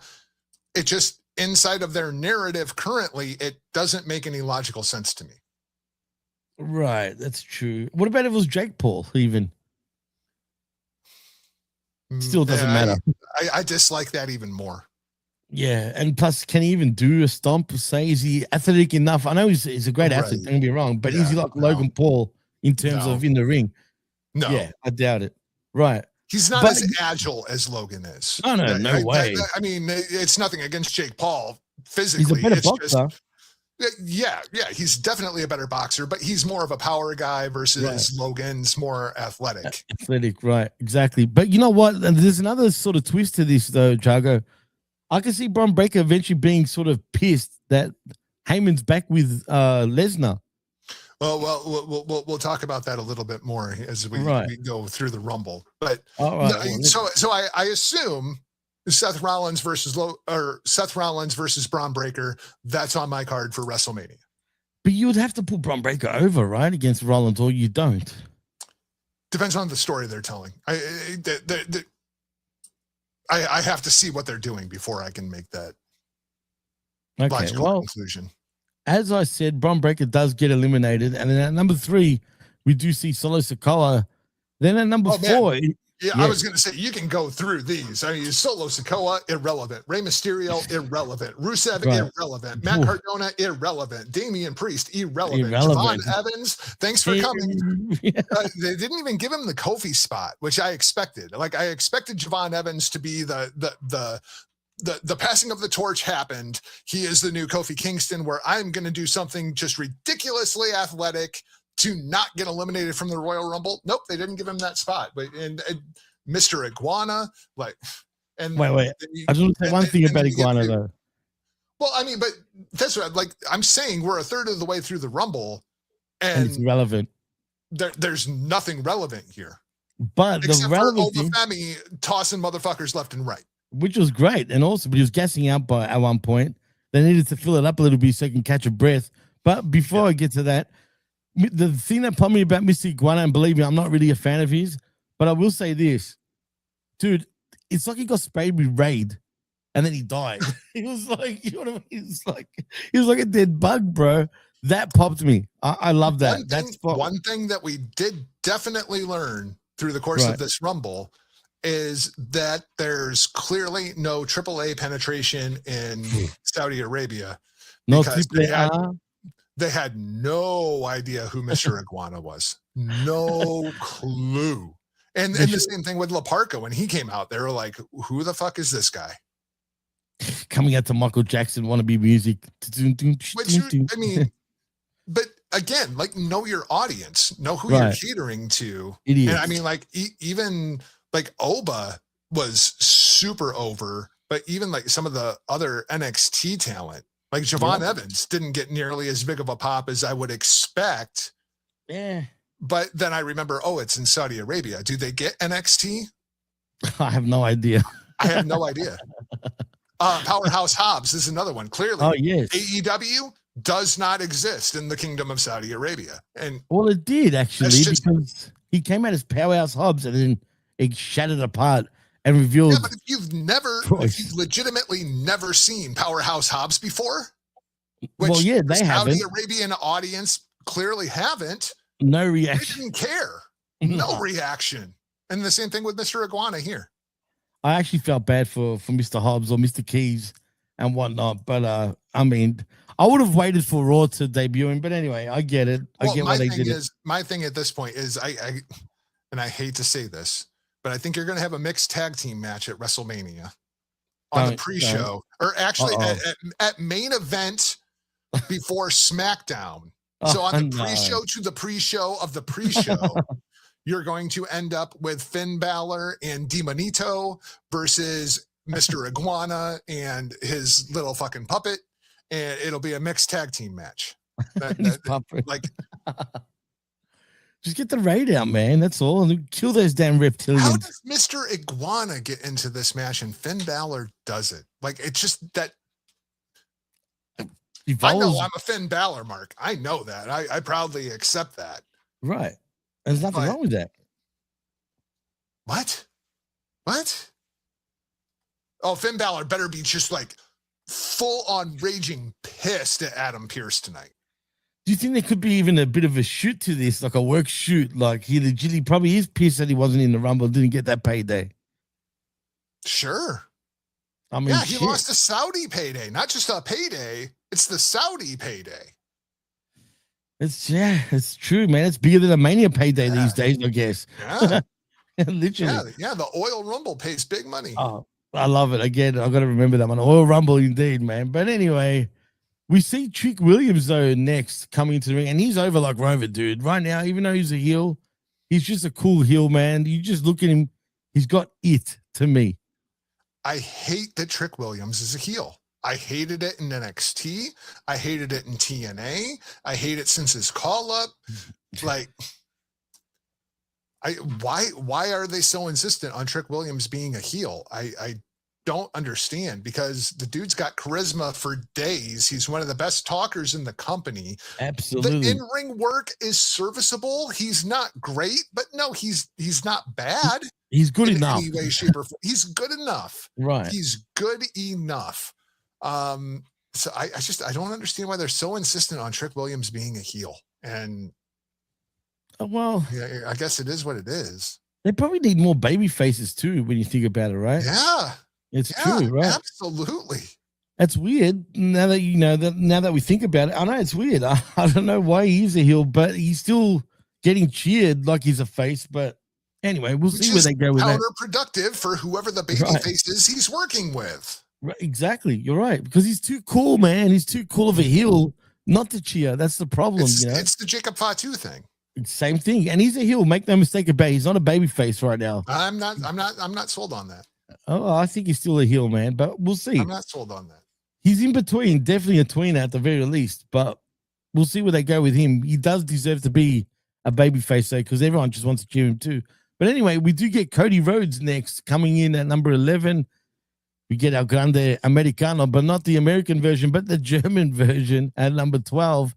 And it's surprise, Jargo, we get the OG El Grande Americano, the real deal Americano, who came out looking jacked like he was Lex Luger back in the 90s, dude. Is okay.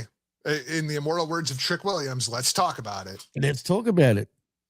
Is that a Mania match? Yeah, but Americano versus Americano? I would say yes, but mask versus mask? I mean, yeah, but my issue with it is the way they've been booking Kaiser version of Americano, who's pretty much an afterthought. Really, he's on. He's not on main shows. Everything about this, I hate everything about this, and it's the booking. It's not the characters; it's the booking. Because Kaiser, he's been hilarious. He's been fantastic. Absolutely great. I dare say much better than Gable would ever do under this friggin' mask, because the guy speaks fluent Spanish, which blew my mind. Yes. I didn't know he could speak Spanish. And I love I love the cracks me the fuck up, dude. Because like here you have two Englishmen and a German all pretending to be Mexican luchadors. Like, I love it. I love it. Pretty funny. You know who's missing. What? If there was ever a time for El Generico to show up. Oh my God. This is it. This is it. Give me El Generico versus El Grande Americano. Way better story than Sami Zayn winning the WWE Championship. Like, sign me up, man. Like, we sent a private jet to Tijuana, have him come out with a bunch of little like Mexican children that are all of the Generico orphanage. Oh, like, stop it, man. This is it. And then that's also how you bring back Kevin Owens, because Kevin Owens gets triggered when he sees El Generico and he hates his fucking guts. And then we thought that feud again from Ring of Honor. Yes. Every bit of it. Every bit of it. No, El Generico versus El Grande Americano. That match, you know where that match happens, Jimmy T? In AAA. Triple Mania, baby. El Generico versus El Grande Americano. It would be the hottest storyline in all of professional wrestling. And I'm not even bullshitting. I know. I see that. Sign me up. But do you think Sammy would ever want to go back to that character? You think? Do you think he'd be up for it? Do I think he would want to? Right. Like, no. Yeah, I don't think he would either. Could? Do I think that he would for the right storyline? So, Sammy, this is what we need you to do. This is your next 6 months of creative. We're gonna bring back Generico, complete with the you know how John Cena would come out with all the Make-A-Wish kids and they would form lines. We're gonna do that with little Mexican children. Comes with They're these little all gonna be habibis. your orphans, Right. right?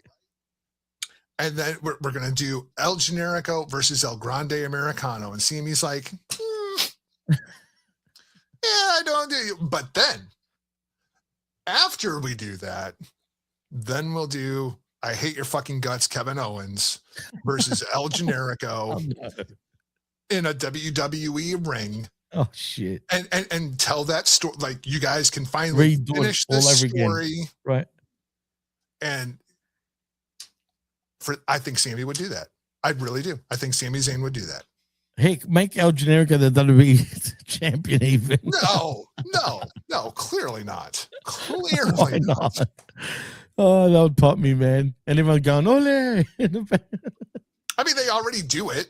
I know. Every time. Ole, ole. They're always doing it when he comes out these days. You're right. Yes. But still. Just El Generico versus El Grande Americano. That's a money program. It's a money program. I'm dying just thinking about it. It would be hilarious. That's for sure, man. It'd make my day. Oh my God. Okay. I got it. I made it even better. Please. I made it even better. And then when finally El Generico is unmasked by Chris Jericho. Oh no. Because going back, what, 25 years now, when he started stealing luchador masks and unmasking people in WCW, yeah. All the way down. Famously, one of my favorite Jericho moments of all time is when he debuts opposite of The Rock. Yeah. At that time, Juventud Guerrera was doing the juicy elbow, and if the juice say so, the juice makes so. Yeah. And The Rock never responded to any of it. Never, right. And The Rock says on the mic, you think you're some big deal because you've been wrestling some guy named Juventud? And the camera pans back to Jericho, and Jericho goes, I took his mask. Yeah. It's one of my favorite Jericho moments of all time. That is brilliant, man. He's like, I did you a favor. I stopped this. At least he acknowledged it finally, right? Oh, it was great. It was great. It's a shame that Hoovy lost the plot, because I don't know if you remember, but here in my neck of the woods, when WCW came down and did Nitro and Thunder tapings, did you hear what happened with the cops here? Yeah. He got high on Hoovy. I absolutely love Hoovy. I was absolutely team Hoovy in the Mysterio feud. Like, hey, me too. I loved Hoovy. The juice say so, the juice makes so. I love me some Juventud Guerrera. He's still going strong right now too, by the way. And he looks great. He looks great, man. He does. But once he had Andrade going to the same trainer. I mean, it's true. Andrade looks like $1 million. I got to give him that, man. 100%. But yeah, no, that'd be great. We went from El Grande Americano to Juventud Guerrera like that. Just like that, man. Just like that. Imagine that's how interesting this Royal Rumble was. Juventud Guerrera. Well, let's just get back to this trap anyway, because it is shameful. But we do see Damian Priest getting eliminated by Trick after that, and then we see Austin Theory at number 15, Big Bronson Reed at 16, Ilya Dragunov, who doesn't know how to sell, at number 17. Wait, Ilya Dragunov doesn't know how to sell? Do we want to talk about the Brock Lesnar spot? Oh, please, go. Let's talk about it. What do you want to talk about, Jargo? Ilya Dragunov chops the shit out of Brock Lesnar after they have been pushing Ilya Dragunov like just this ass beater over on SmackDown for months. Right. And Brock Lesnar's not having none of that shit. None of it. Would you if you're Brock Lesnar? Hell no, by this little Russian dude. Come on. But man, I'm like that. People want to talk about how John Cena buried talent. Right. Like, man, Brock Lesnar did some damage to Ilya Dragunov at the Royal Rumble. Well, dude, how do you sell to him like right now if you're Brock Lesnar? Honestly, you can't, man. Then you don't do it. That's the point. You don't do that. Well, who would have told him to freaking do that in the first place? That's what I want to know. The producers are. Right. I mean, probably Michael fucking Hayes, because I imagine Michael Hayes was the producer for the Royal Rumble. And I also imagine that Michael Hayes is not a fan of Ilya Dragunov. Nah, can you imagine really what he's saying? Whoever That the Sam agent Rustin. was for this match has it out for Ilya Dragunov. After seeing that spot, that much is clear. Well, no, to be Whether fair, it was also, Abyss, whether it was Michael Hayes, nah, whether it was Jason Jordan, like whoever it was, they have it out for Ilya Dragunov. or Kenny Dykstra, could it be him? Spirit Squad all over again? I mean, come on. Nah, look, man, it wouldn't have been Abyss because he's too like soft. Well, I'm just saying, whoever it was, and I assume it was Michael Hayes. Maybe, or Pritchard. I can see Pritchard also being like that. 100%. Is Pritchard really doing like individual matches at this point, or is he? Well, he's the right hand man of Triple H, literally. Yeah, no, I feel like this was down to whoever the producer was. Okay, like I imagine Triple H was livid about this. You think so? I genuinely imagine that Trips was pissed about this. Well, Kenny says Brock is just suddenly protesting because Dragunov is a little runt that doesn't sell in these matches, which is true. I don't disagree. I don't disagree. He just doesn't sell. But what you taught me in that moment was all of those matches that Dragunov won and all of those opponents that Dragunov had would not stand a snowball's chance in hell against Brock Lesnar, which granted, that is true. Yeah. But then why are they employed by WWE? That's my problem. Like it was so counterproductive, and it was just a brief spot. Maybe I'm making more out of it than what it really was, but I just thought that was such a bad look for everybody involved. And also that when Brock's just started absolutely suplexing everybody, because a lot of them were landing on their heads, if you noticed. Yeah. Which was bad. We'll talk more about Brock here in a minute. But yeah, the Dragunov thing, that bothered me. That bothered me too, 100%. But speaking of dragons, we get Dragon Lee next in the Rumble at number 19, and of course followed by Logan Paul at 20. And then we see Royce Keys unfortunately get eliminated. But at 21, we get LA Knight. And then at 22, of course, it's Brock Lesnar with Paul Heyman. Okay, at 23, wait, stop there. All right. Because we got two guys here with another one of those moments where it was like, what? Brock Lesnar grabs Logan Paul and gives him a German suplex? I popped to that. I'm not going to lie. I popped to it too, but they're both Paul Heyman guys. They're both Vision affiliated. Like, was that one of those seeds that was planted that, maybe people catch, maybe people don't? But is that one of those moments that is going to eventually become something? I think so. And Mitchell Cole didn't even call it out. He didn't even call it out. Like, how did Paul Heyman feel about Brock Lesnar giving Logan Paul a suplex? And if Logan Paul does not address that with Paul Heyman tonight on Monday Night Raw, then they better address it. This is why they have to hire Ben Hameen to be the EVP at WTF, because these are things that need to be answered that actually make the product better rather than just treating your fans like idiots and thinking none of this matters. I hate the fact that I didn't actually bring that up with Ben, but I didn't have really enough time because we did 2 hours. Obviously, we were only touching on certain things of the Rumble. But, it would have been good to see what he thought. But if we didn't go 2 hours, I would have definitely asked that. But, yeah, I don't think Heyman really reacted properly, if I remember correctly. He was kind of smiling. That he didn't even mention it. It was just like one of those things that happened, and nobody mentioned it.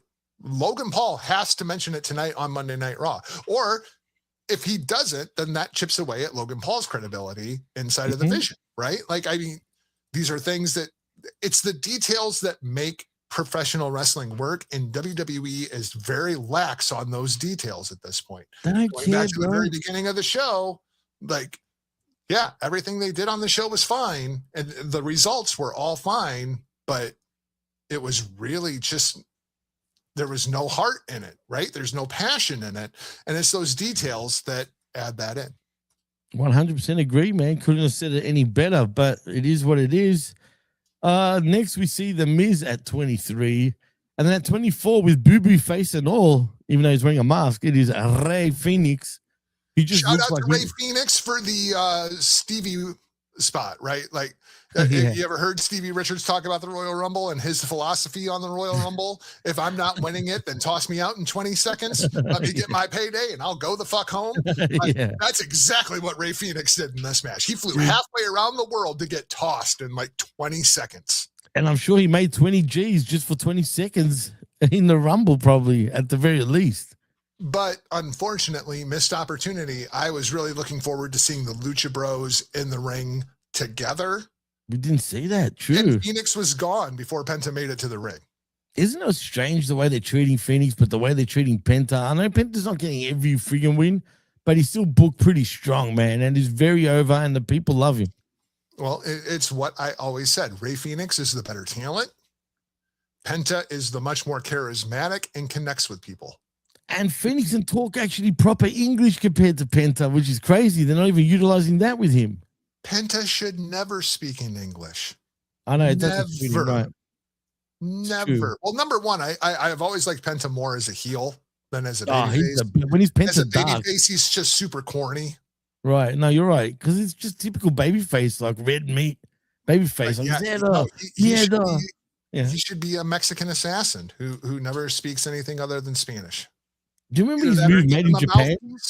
Give him a mouthpiece like Zelina Vega was for Andrade back in NXT or something. But I Penta as a babyface, it's always so corny to me.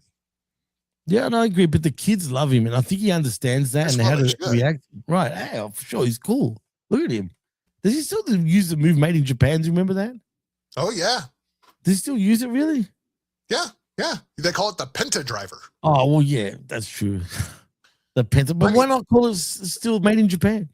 Well, okay. It's made in Japan, technically. By that definition, when did Tetsuya Naito go under a mask and start pretending like he's Dragon Lee? Because all of Dragon Lee's offense is just Tetsuya Naito's. Like, you're better than Nobles de Mexico, bro. But, dude, I have not seen a thievery of an entire move set like this since CM Punk stole Kenta's moveset. To go to sleep? Like, no, not just to go to sleep. Literally the entire moveset. And Dragon Lee has done that with Tetsuya Naito. He does the combinación in the corner. He does a Destino. He wrestles like he is Tetsuya Naito. Everyone's doing Okada rolls too now. Have you noticed that? And they're acknowledging of that too, which is odd, which is crazy. But you know what? I mean, they do have history. I mean, maybe Naito did copy maybe Dragon Lee and his brothers, possibly. No, I think it's really Tetsuya Naito under a mask and under G1 medication because look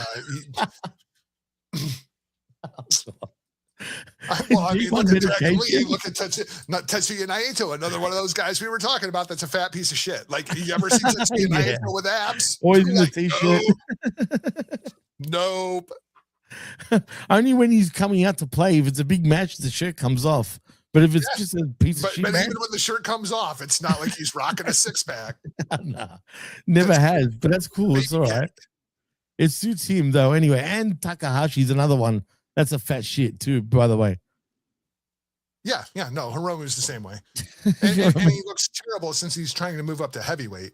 Because what's up it's with not that, going man? on his muscle. No, is it his body? He just can't do it, or is he too lazy to even bother trying? No, I think it's his body type. I mean, even peak Hiromu versus Ospreay, Hiromu was skinny fat. I mean, that's true. Even when he fought Dragon Lee and broke his neck, unfortunately, he was still pretty fat. Cal Palace. I'll never forget that, man. I'll never look at Dragon Lee the same way again after that, to be fair. But I can't believe Hiromu finished that match. Anyway, like all of the listeners are like, who the fuck is a Hiromu Takahashi? No, you know what? We got smart listeners, man. They know who we're talking about. But we should get back to the Rumble anywho. Hernandez is like, they're talking that karate wrestling again. Yeah, you know what? He plays dumb. You know, he acts like he hates AEW, doesn't actually watch it, but he knows everything about it, which is kind of funny. But anyway, that's another story. Did I mention the masses? He is. And actually, look out for I Like a Raw tomorrow morning, 10 a.m. Eastern. Me and Look at Ray. AEW's TV ratings. There's a lot of people like Big Ray Hernandez who don't watch the show, and yet they still somehow know everything going on inside of AEW. It beats me. That's hilarious, man. You're on fire, by the way, today, Jargo. I'm not going to lie. You're actually killing it, man. But anyway, as I was saying, let's get back to the Rumble. I did mention Phoenix, right? He comes in and goes right out. And then followed by Obafemi, unfortunately, going out. And then, Brock Lesnar then gets eliminated too, which is crazy. As we see Jey Uso yeeting all over the place, which was pissing me off. How do you miss Brock Lesnar getting eliminated? Dude, what were they doing? So you can watch Jey Uso do this. Yeah, but you know what did make me laugh about Jey Uso? Did you see the way he's treating those Saudi people, dude? He was elbowing dudes in the face. But to be fair, going back to Gorilla Monsoon and Bobby Heenan when they were commentating, right? There's a 90-second time limit. You have to be in the ring by the time the 90 seconds is up for the next person to come out. That's always been the rule for the Royal Rumble. Now, how WWE plays with that rule, Roman Reigns laying at ringside for 45 minutes the first time that he won the Rumble. They play with it pretty fluidly, but that's the rule. Too, back in the day. When you're coming from fucking Iran to get into the goddamn ring and you only got 90 seconds to do it, get the fuck away from me, bro. Bad. He should have been disqualified and kicked out, but it doesn't matter. He didn't last too long anyway, which is at least a bonus. And where's his freaking brother? Out to Kenny Powers, you popped me. Over here, this one, very true, Jargo. I sometimes think you guys are using a name generator for wrestlers. Romu Takahashi. You're a character, Kenny, for crying out loud. You don't know who Takahashi is? Well done. No, that is good. That is probably actually, you know what? You get a star for that one, Kenny. That's a comment of the night. For sure. Where was I? Now I've freaking lost myself. Jey Uso's yeeting. He's got to get to the ring. He's beating up Saudi children left and right. He's not going to make it to Raw tonight because he's been beheaded by the Saudi government, ladies and gentlemen. He was throwing elbows, bro. I swear to you, man. He was just like, it wasn't a coincidence that he didn't come out like that on SmackDown. Did you notice that? He just walked through the... He had plenty of time to get to the ring on SmackDown. In the Royal Rumble, you have 90 seconds. Here's an idea. Maybe, I don't know, don't come through the fucking crowd. Just enter like you're a normal professional wrestler for the Royal Rumble. I know, it's honestly, crazy. It's crazy. It's crazy. I don't think he wanted to come through the crowd. Legit. I legitimately believe that. They made him go through the crowd. I don't think he was comfortable with the Saudi crowd, for real. Of course not. Right. It's kind of fascinating. Anyway, we get Roman Reigns on the way to the ring, you know. God. They think heat means bomb. Oh boy. Oh, jeez, what was that? Anyway, we get Roman Reigns coming in next, and thank God he was sick of all the yeeting too, and just bitch slapped his own spot of the night, man. Spot of the night. Because it's reel it back, pow, straight to his face, which is funny. Great shit. And then we get Samoan after Samoan, basically. We get Jacob Fatu after that, after Roman, and then we get Penta at 28. And then, unfortunately for LA Knight, he's gone once again. But at 29, we get Randy Orton. And, of course, at number 30, it's that ain't get Al for the ring general. They had me for a second. I was genuinely concerned. That Gunther would win it? No, I was worried for Randy Orton's life. Wow, why? What made you say that? Randy Orton is bent over in the middle of the ring, and Penta goes to the corner. Oh, yeah. And I thought, oh, my God, is Penta going to give a Mexican destroyer to Randall Keith Orton? No. It might kill him. It might kill, and then they didn't do it. And I was just like, oh, my God. I was genuinely worried for Randy Orton's health. I was genuinely concerned. Has Orton ever taken any sort of move like that? Like, say, a one-wing day? No chance. He probably wouldn't know. He'd probably tuck his head and then break his neck for tucking his head, if you know what I'm saying. Yeah. Or dislocate a shoulder. Or, I mean, like, no. And it's amazing that Randy still works at the level that Randy works, and it's because of his connection with the audience. Oh, for Because sure. if you are truly objective and sit and watch a Randy Orton match, he doesn't do shit. But he gets the psychology of the match. He's Do you know what I mean? Absolute master of psychology, but he doesn't do shit. He walks around, he kicks the dude in the stomach, he punches him in the face, he gives him an RKO, the vintage Orton DDT, throws him onto an announce table. Yeah. And it was several years ago. Holy cow, it had to be maybe even a decade ago at this point. I saw an interview with Randy Orton. And he was talking about how bad his shoulders are. And which they still are. And he literally said, I do not pick people up and put them over my head. You know what? I don't think I've seen him do that. Like here. Dude, he because doesn't his even do body shoulders are slams. so bad. But it's like a snap power slam. He doesn't actually pick anybody up over his shoulders, and hasn't in like over a decade. You know what? I never thought about that, but you're right. It's incredible. Has he actually slammed anyone? Like even, I don't think he does that at all. Like now that I think about it. You'll get a snap power slam if somebody is coming at him with all the momentum and he can just almost like Cody style. Yeah. Right? With that snap power slam. That's it. Wow. That's like the most high impact thing that Randy Orton does.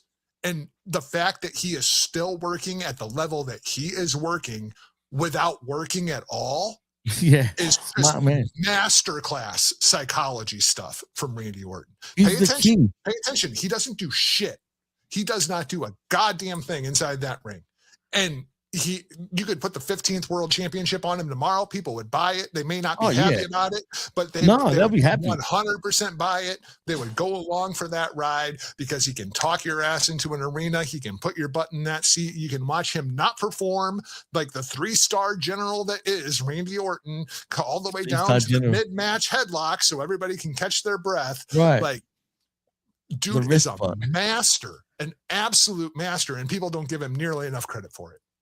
You know, if he took the business serious, like when he was young, back, like I'm talking about over 20 years ago now. John Cena. He'd be the best of all time, I dare say, man. No shit. And I truly mean that. And even with his attitude problems and whatnot, he's a 14-time world champion. Yeah, and he was still great. But he's still one of the greatest of all time. Right now, he's matured. He's just on a different level, bro. He works so smart. That's what it is. He's so smart about it. He understands the business so well, and he doesn't get nearly enough credit for it. No, he doesn't. But you know what? Psychology is not easy. I don't think a lot of wrestlers do understand the psychology of the ring, of how to tell a story in the ring. You know, everyone has to go 100 miles an hour, like unfortunately. Whereas this guy is just slow, methodical. He's very much like a cerebral assassin in the ring, if you want to say that, right? Well, you know, it helps when you ride in a car for years with Triple H and Ric Flair. Absolutely. And you just sit there and absorb that knowledge. And Randy's he's an absolute master. And so for that matter, so is number 30. And I saw in the chat, there's a lot of people that do not like Gunther. They don't like his style. They don't like his pacing. Like, guess what? He's old school. Spoiler alert, ladies and gentlemen. You're not supposed to like Gunther. Exactly. That's why you hate him, because you're supposed to hate him. And that's why it works. Exactly. Because and he's another one.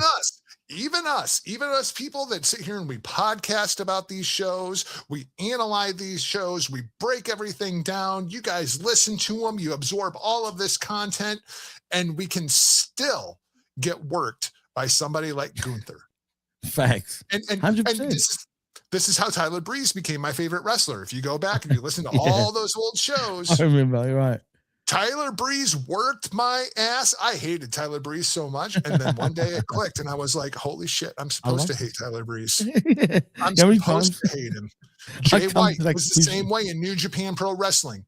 Like, he's such a dirtball, slimy piece of, just get in the fucking ring and wrestle. And oh my God, this is exactly the reaction that he wants me to have. He is a master at this. He's And one Okada, that people don't get. is another Okada's a one. master too. Like, Absolutely. Just when you see somebody like that who gets the business, it's so refreshing, and I cannot wait. And this was the tease: number 29, Randy Orton; number 30, Gunther.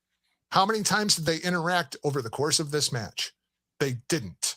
They didn't. Because Yeah. even though they're both in the ring, we have to keep them apart. Done for a reason. Money match. Right. That's the money match. And they did the same thing with Obafemi and Brock Lesnar, which is why I think that's the WrestleMania match this year. Like, they had the stare down. And then laughing and all that shit. And then laughing and, oh, you're a big motherfucker. I can't wait to fight this guy. And they're beating up everyone else at the same time. And they didn't. That was the thing. They gave you that little taste. You want to see it. You want to see Obafemi versus Brock Lesnar. What is going to happen? Are they going to put Brock Lesnar over this kid? Are they really going to let Obafemi beat Brock Lesnar? Like, those are all the questions going into it. That's what makes it good. That's what makes it good. Absolutely, man. And that's what makes wrestling beautiful when it's done properly, you know? So let's just hope they don't screw that up, because I'm worried still, even with that match. I mean, do you do it that soon, though, or do you leave them apart for a good year so Obi can sort of... You get... I have Obafemi just go on a rampage, and I do it starting tonight. And do you make him heel? No, I make him Obafemi. Nice. I like that. Well played. and I feel the same way about Brock Lesnar. Brock Lesnar can work as a babyface. He can work as a heel. It's still the same Brock Lesnar. Same Brock Lesnar, right? Absolutely. And I feel like that's the way Obafemi should be too. We'll see what happens. I'm actually looking forward to Raw. I'm not going to lie, just because I'm intrigued. But knowing them, they're going to let me down anyway. So it is what it is. But after the ring, all these cool things that we talked about, they're not going to do any of that. I know, and that's what's frustrating, man. But because we're getting $1.5 billion a year from Netflix, so who gives a fuck about your opinion? And that's another problem. Do you not see? Do you wait to you? I think they should have a quota. Like, you pass this amount of things, you get more money and more money. They shouldn't just give them everything, man. They should have to work for it at least. Yeah, there's no singing for your supper. I mean, that's the old phrase. They're not singing for their supper. They're just delivered a 5-course, 5-star Michelin meal. I mean, it's Michelin. Yeah, right off the bat. Anyway, as we see the ring general come in the ring at number 30, we see Javon Evans has been eliminated right after that, then followed by Penta being eliminated, and then oddly enough, even Cody gets eliminated, followed by Jacob Fatu, and then Cody gets eliminated by Drew. So clearly that story advances as well. So now you have Drew is involved with Sammy, Drew is involved with Cody, Drew is involved with Fatu. There's your WrestleMania match. It's going to be a 4-way. And Roman eliminated Fatu, though. Funny enough, his own blood. But that's largely irrelevant. I feel like it's a fatal 4-way at WrestleMania. I feel like it's those 4 at WrestleMania: Cody, Sammy, Fatu versus Drew McIntyre for the WWE Championship. And that's been the word too. Not bird is the word, but the 4-way is the word, clearly. Well, that's the story they're telling. I mean, just look at what they're telling you, You're right, absolutely. And then after all that, the final 4 was Orton, Logan, and Gunther. And then Roman just eliminates everybody. But what really pissed me off, though, and Gunther's a master in the ring, but what the fuck was he doing? Putting a sleeper hold in a Royal Rumble. Let's be honest, dude. You don't do that. I think you do if you're Gunther. Why? You're think of how many matches. Do you want to try to eliminate a conscious Roman Reigns, or do you want to choke him out and then dump him over the top rope if you're a Gunther? But what's the name of the game? Is it not to throw him over the top rope? You don't submit him.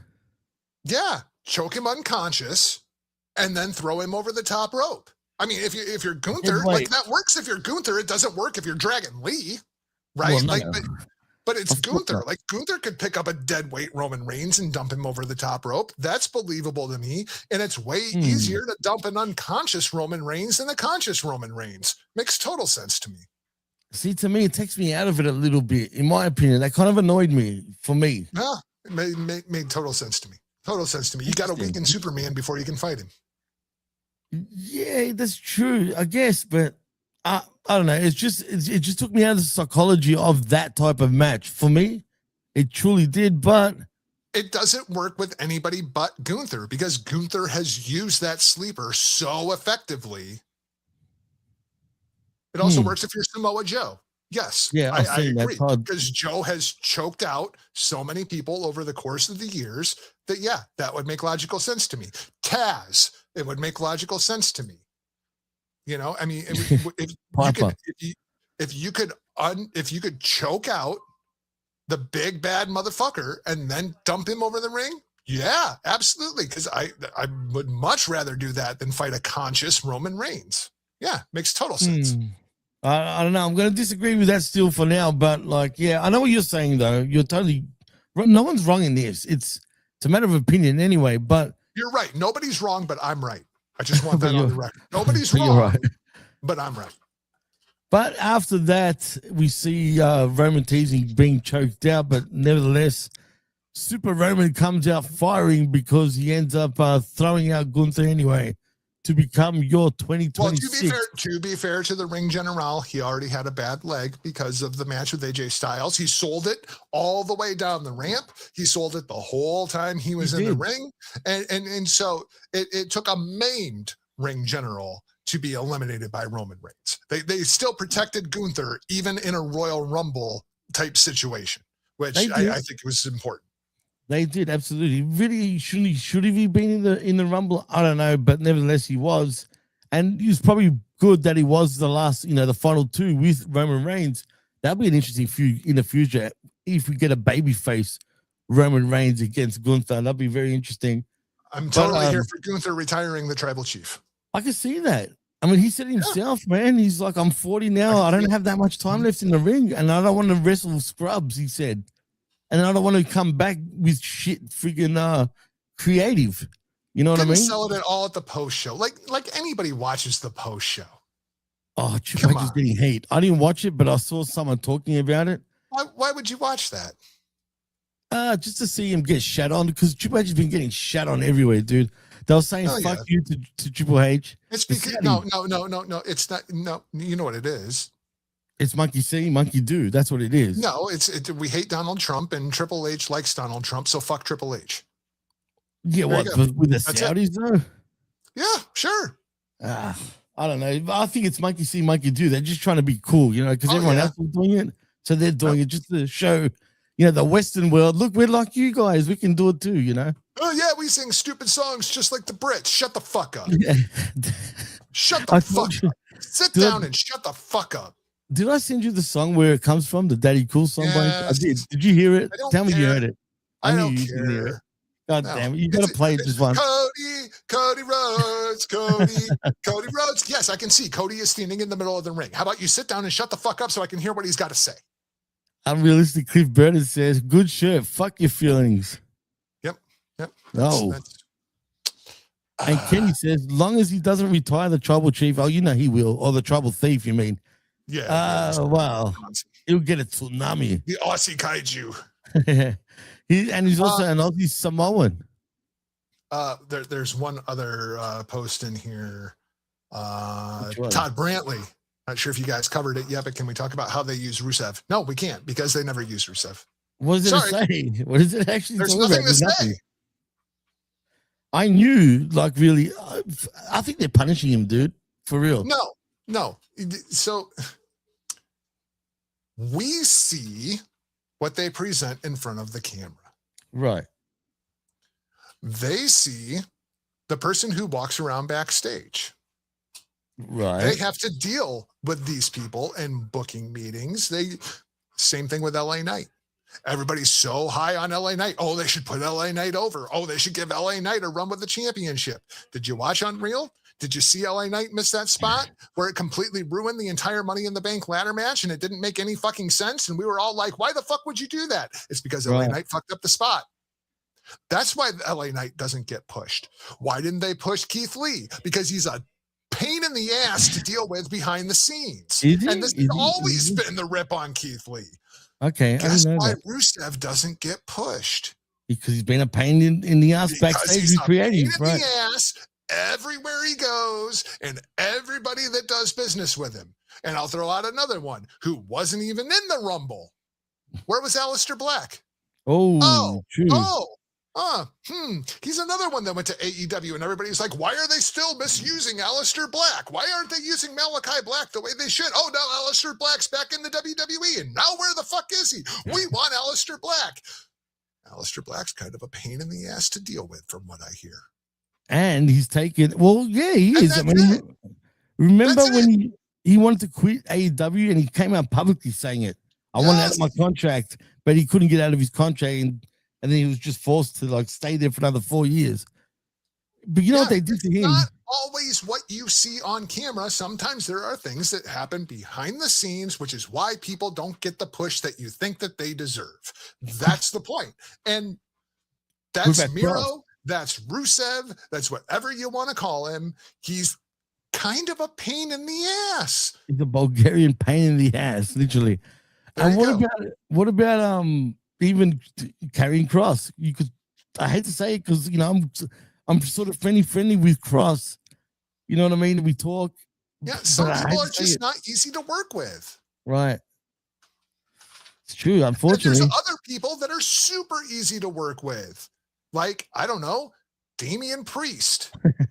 Why did Damian Priest get a run with the World Heavyweight Championship? Because he shows up, they tell him what he's going to do. He nods his head and says, yes, sir. And then he goes out and he does it. Yeah, but he's let himself go now. Have you noticed that? He's on his, you need to go to the gym, dude. There's reasons for that. But is there? Yes. And I think you'll see a much better Damian Priest post WrestleMania because I think he's going to get some time off. He's been going really hard. He's been going really hard for a while, and he's beat the fuck up. I mean, he looks good too, to be honest. There's a lot of talk that he's going to go to a more, I don't want to necessarily say part-time schedule, but not a full-time schedule. And I think that'll be very good for Priest. Well, he's my age, man. He's turning 44 like this year, and I'm turning 44. There's a lot of bumps on that card, man. Go back to the Ring of Honor and some of those Punishment Martinez matches and whatnot. I mean, dude's been beat up for a while. Yeah. He's been beat up for a while. Like, it's my understanding from the people that I talk to. And if you know a lot of people, by the way, he knows a lot of Hitting the Marks episodes, maybe you can figure out who it is that I'm talking I think to. I can figure it out. Yeah. He's beat the fuck up. And he's been beat the fuck up pretty much since he had that championship. And he just keeps going because if you stop, somebody else is going to take that spot. Unfortunately, right. It's a shark world, man, in professional wrestling. It's true, man. Well, Jargo, I think we could take it home by now. I mean, we did over 2 hours. I didn't even think we were going to go that long, but we did. And it's always a pleasure talking, man. I don't want to hold you up too much longer. You got shit to do. You know what I mean? So I don't want to hold you up any longer than this. But in saying that, if you had to give the Rumble out of 5 face snap, what would it be? 2 face snaps. 2 face snaps. Wow. You know what? 2.5 face slaps because of the Gunther and AJ match. I'll give them 2.5. Okay. That earns an extra half a face slap from me. Would this event look completely different if it wasn't in Saudi Arabia, in your opinion? Before we go, no, Okay. not under the TKO ownership. So just so you all have my scale. Royal Rumble Philadelphia, when Roman Reigns was booed out of the building because everybody wanted Bryan Danielson. That was a 1 face slap Royal Rumble. And Rey Mysterio got booed too. Yes. Poor Rey Mysterio got booed out of the building strictly for not being Bryan Danielson. And a 5 face slap Royal Rumble is the 1992 Royal Rumble. Right? And 2000 I loved a lot too. Yep. Believe it or not. So that's the scale. You go from Royal Rumble Philly to with a tear in my eye, and this is right in the middle, 2.5 face slaps.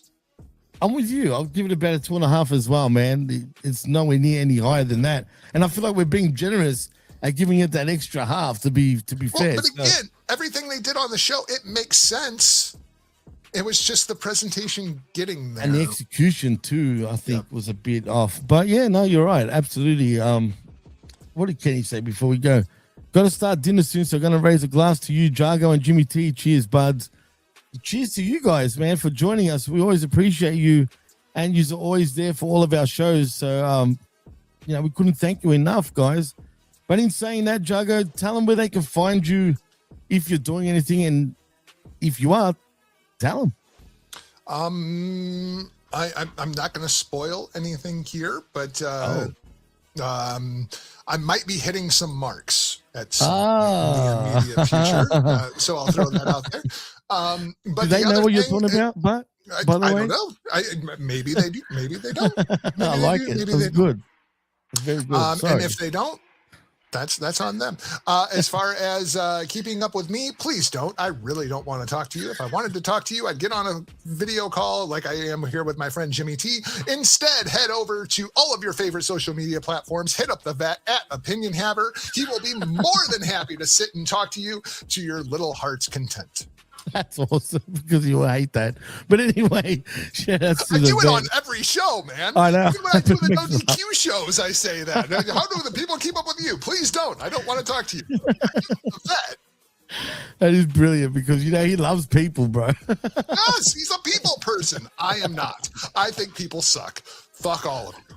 Oh, that is brilliant. Well, anyway, if you want to follow me, you can at the PWC Network on Twitter. Also, look out for all the shows that I've been on. Jesus Christ, you can't get enough of me already because I've been on every show but the Impact Attack this week. Literally every show and the Next Level. I haven't been on that, but everything else I was on.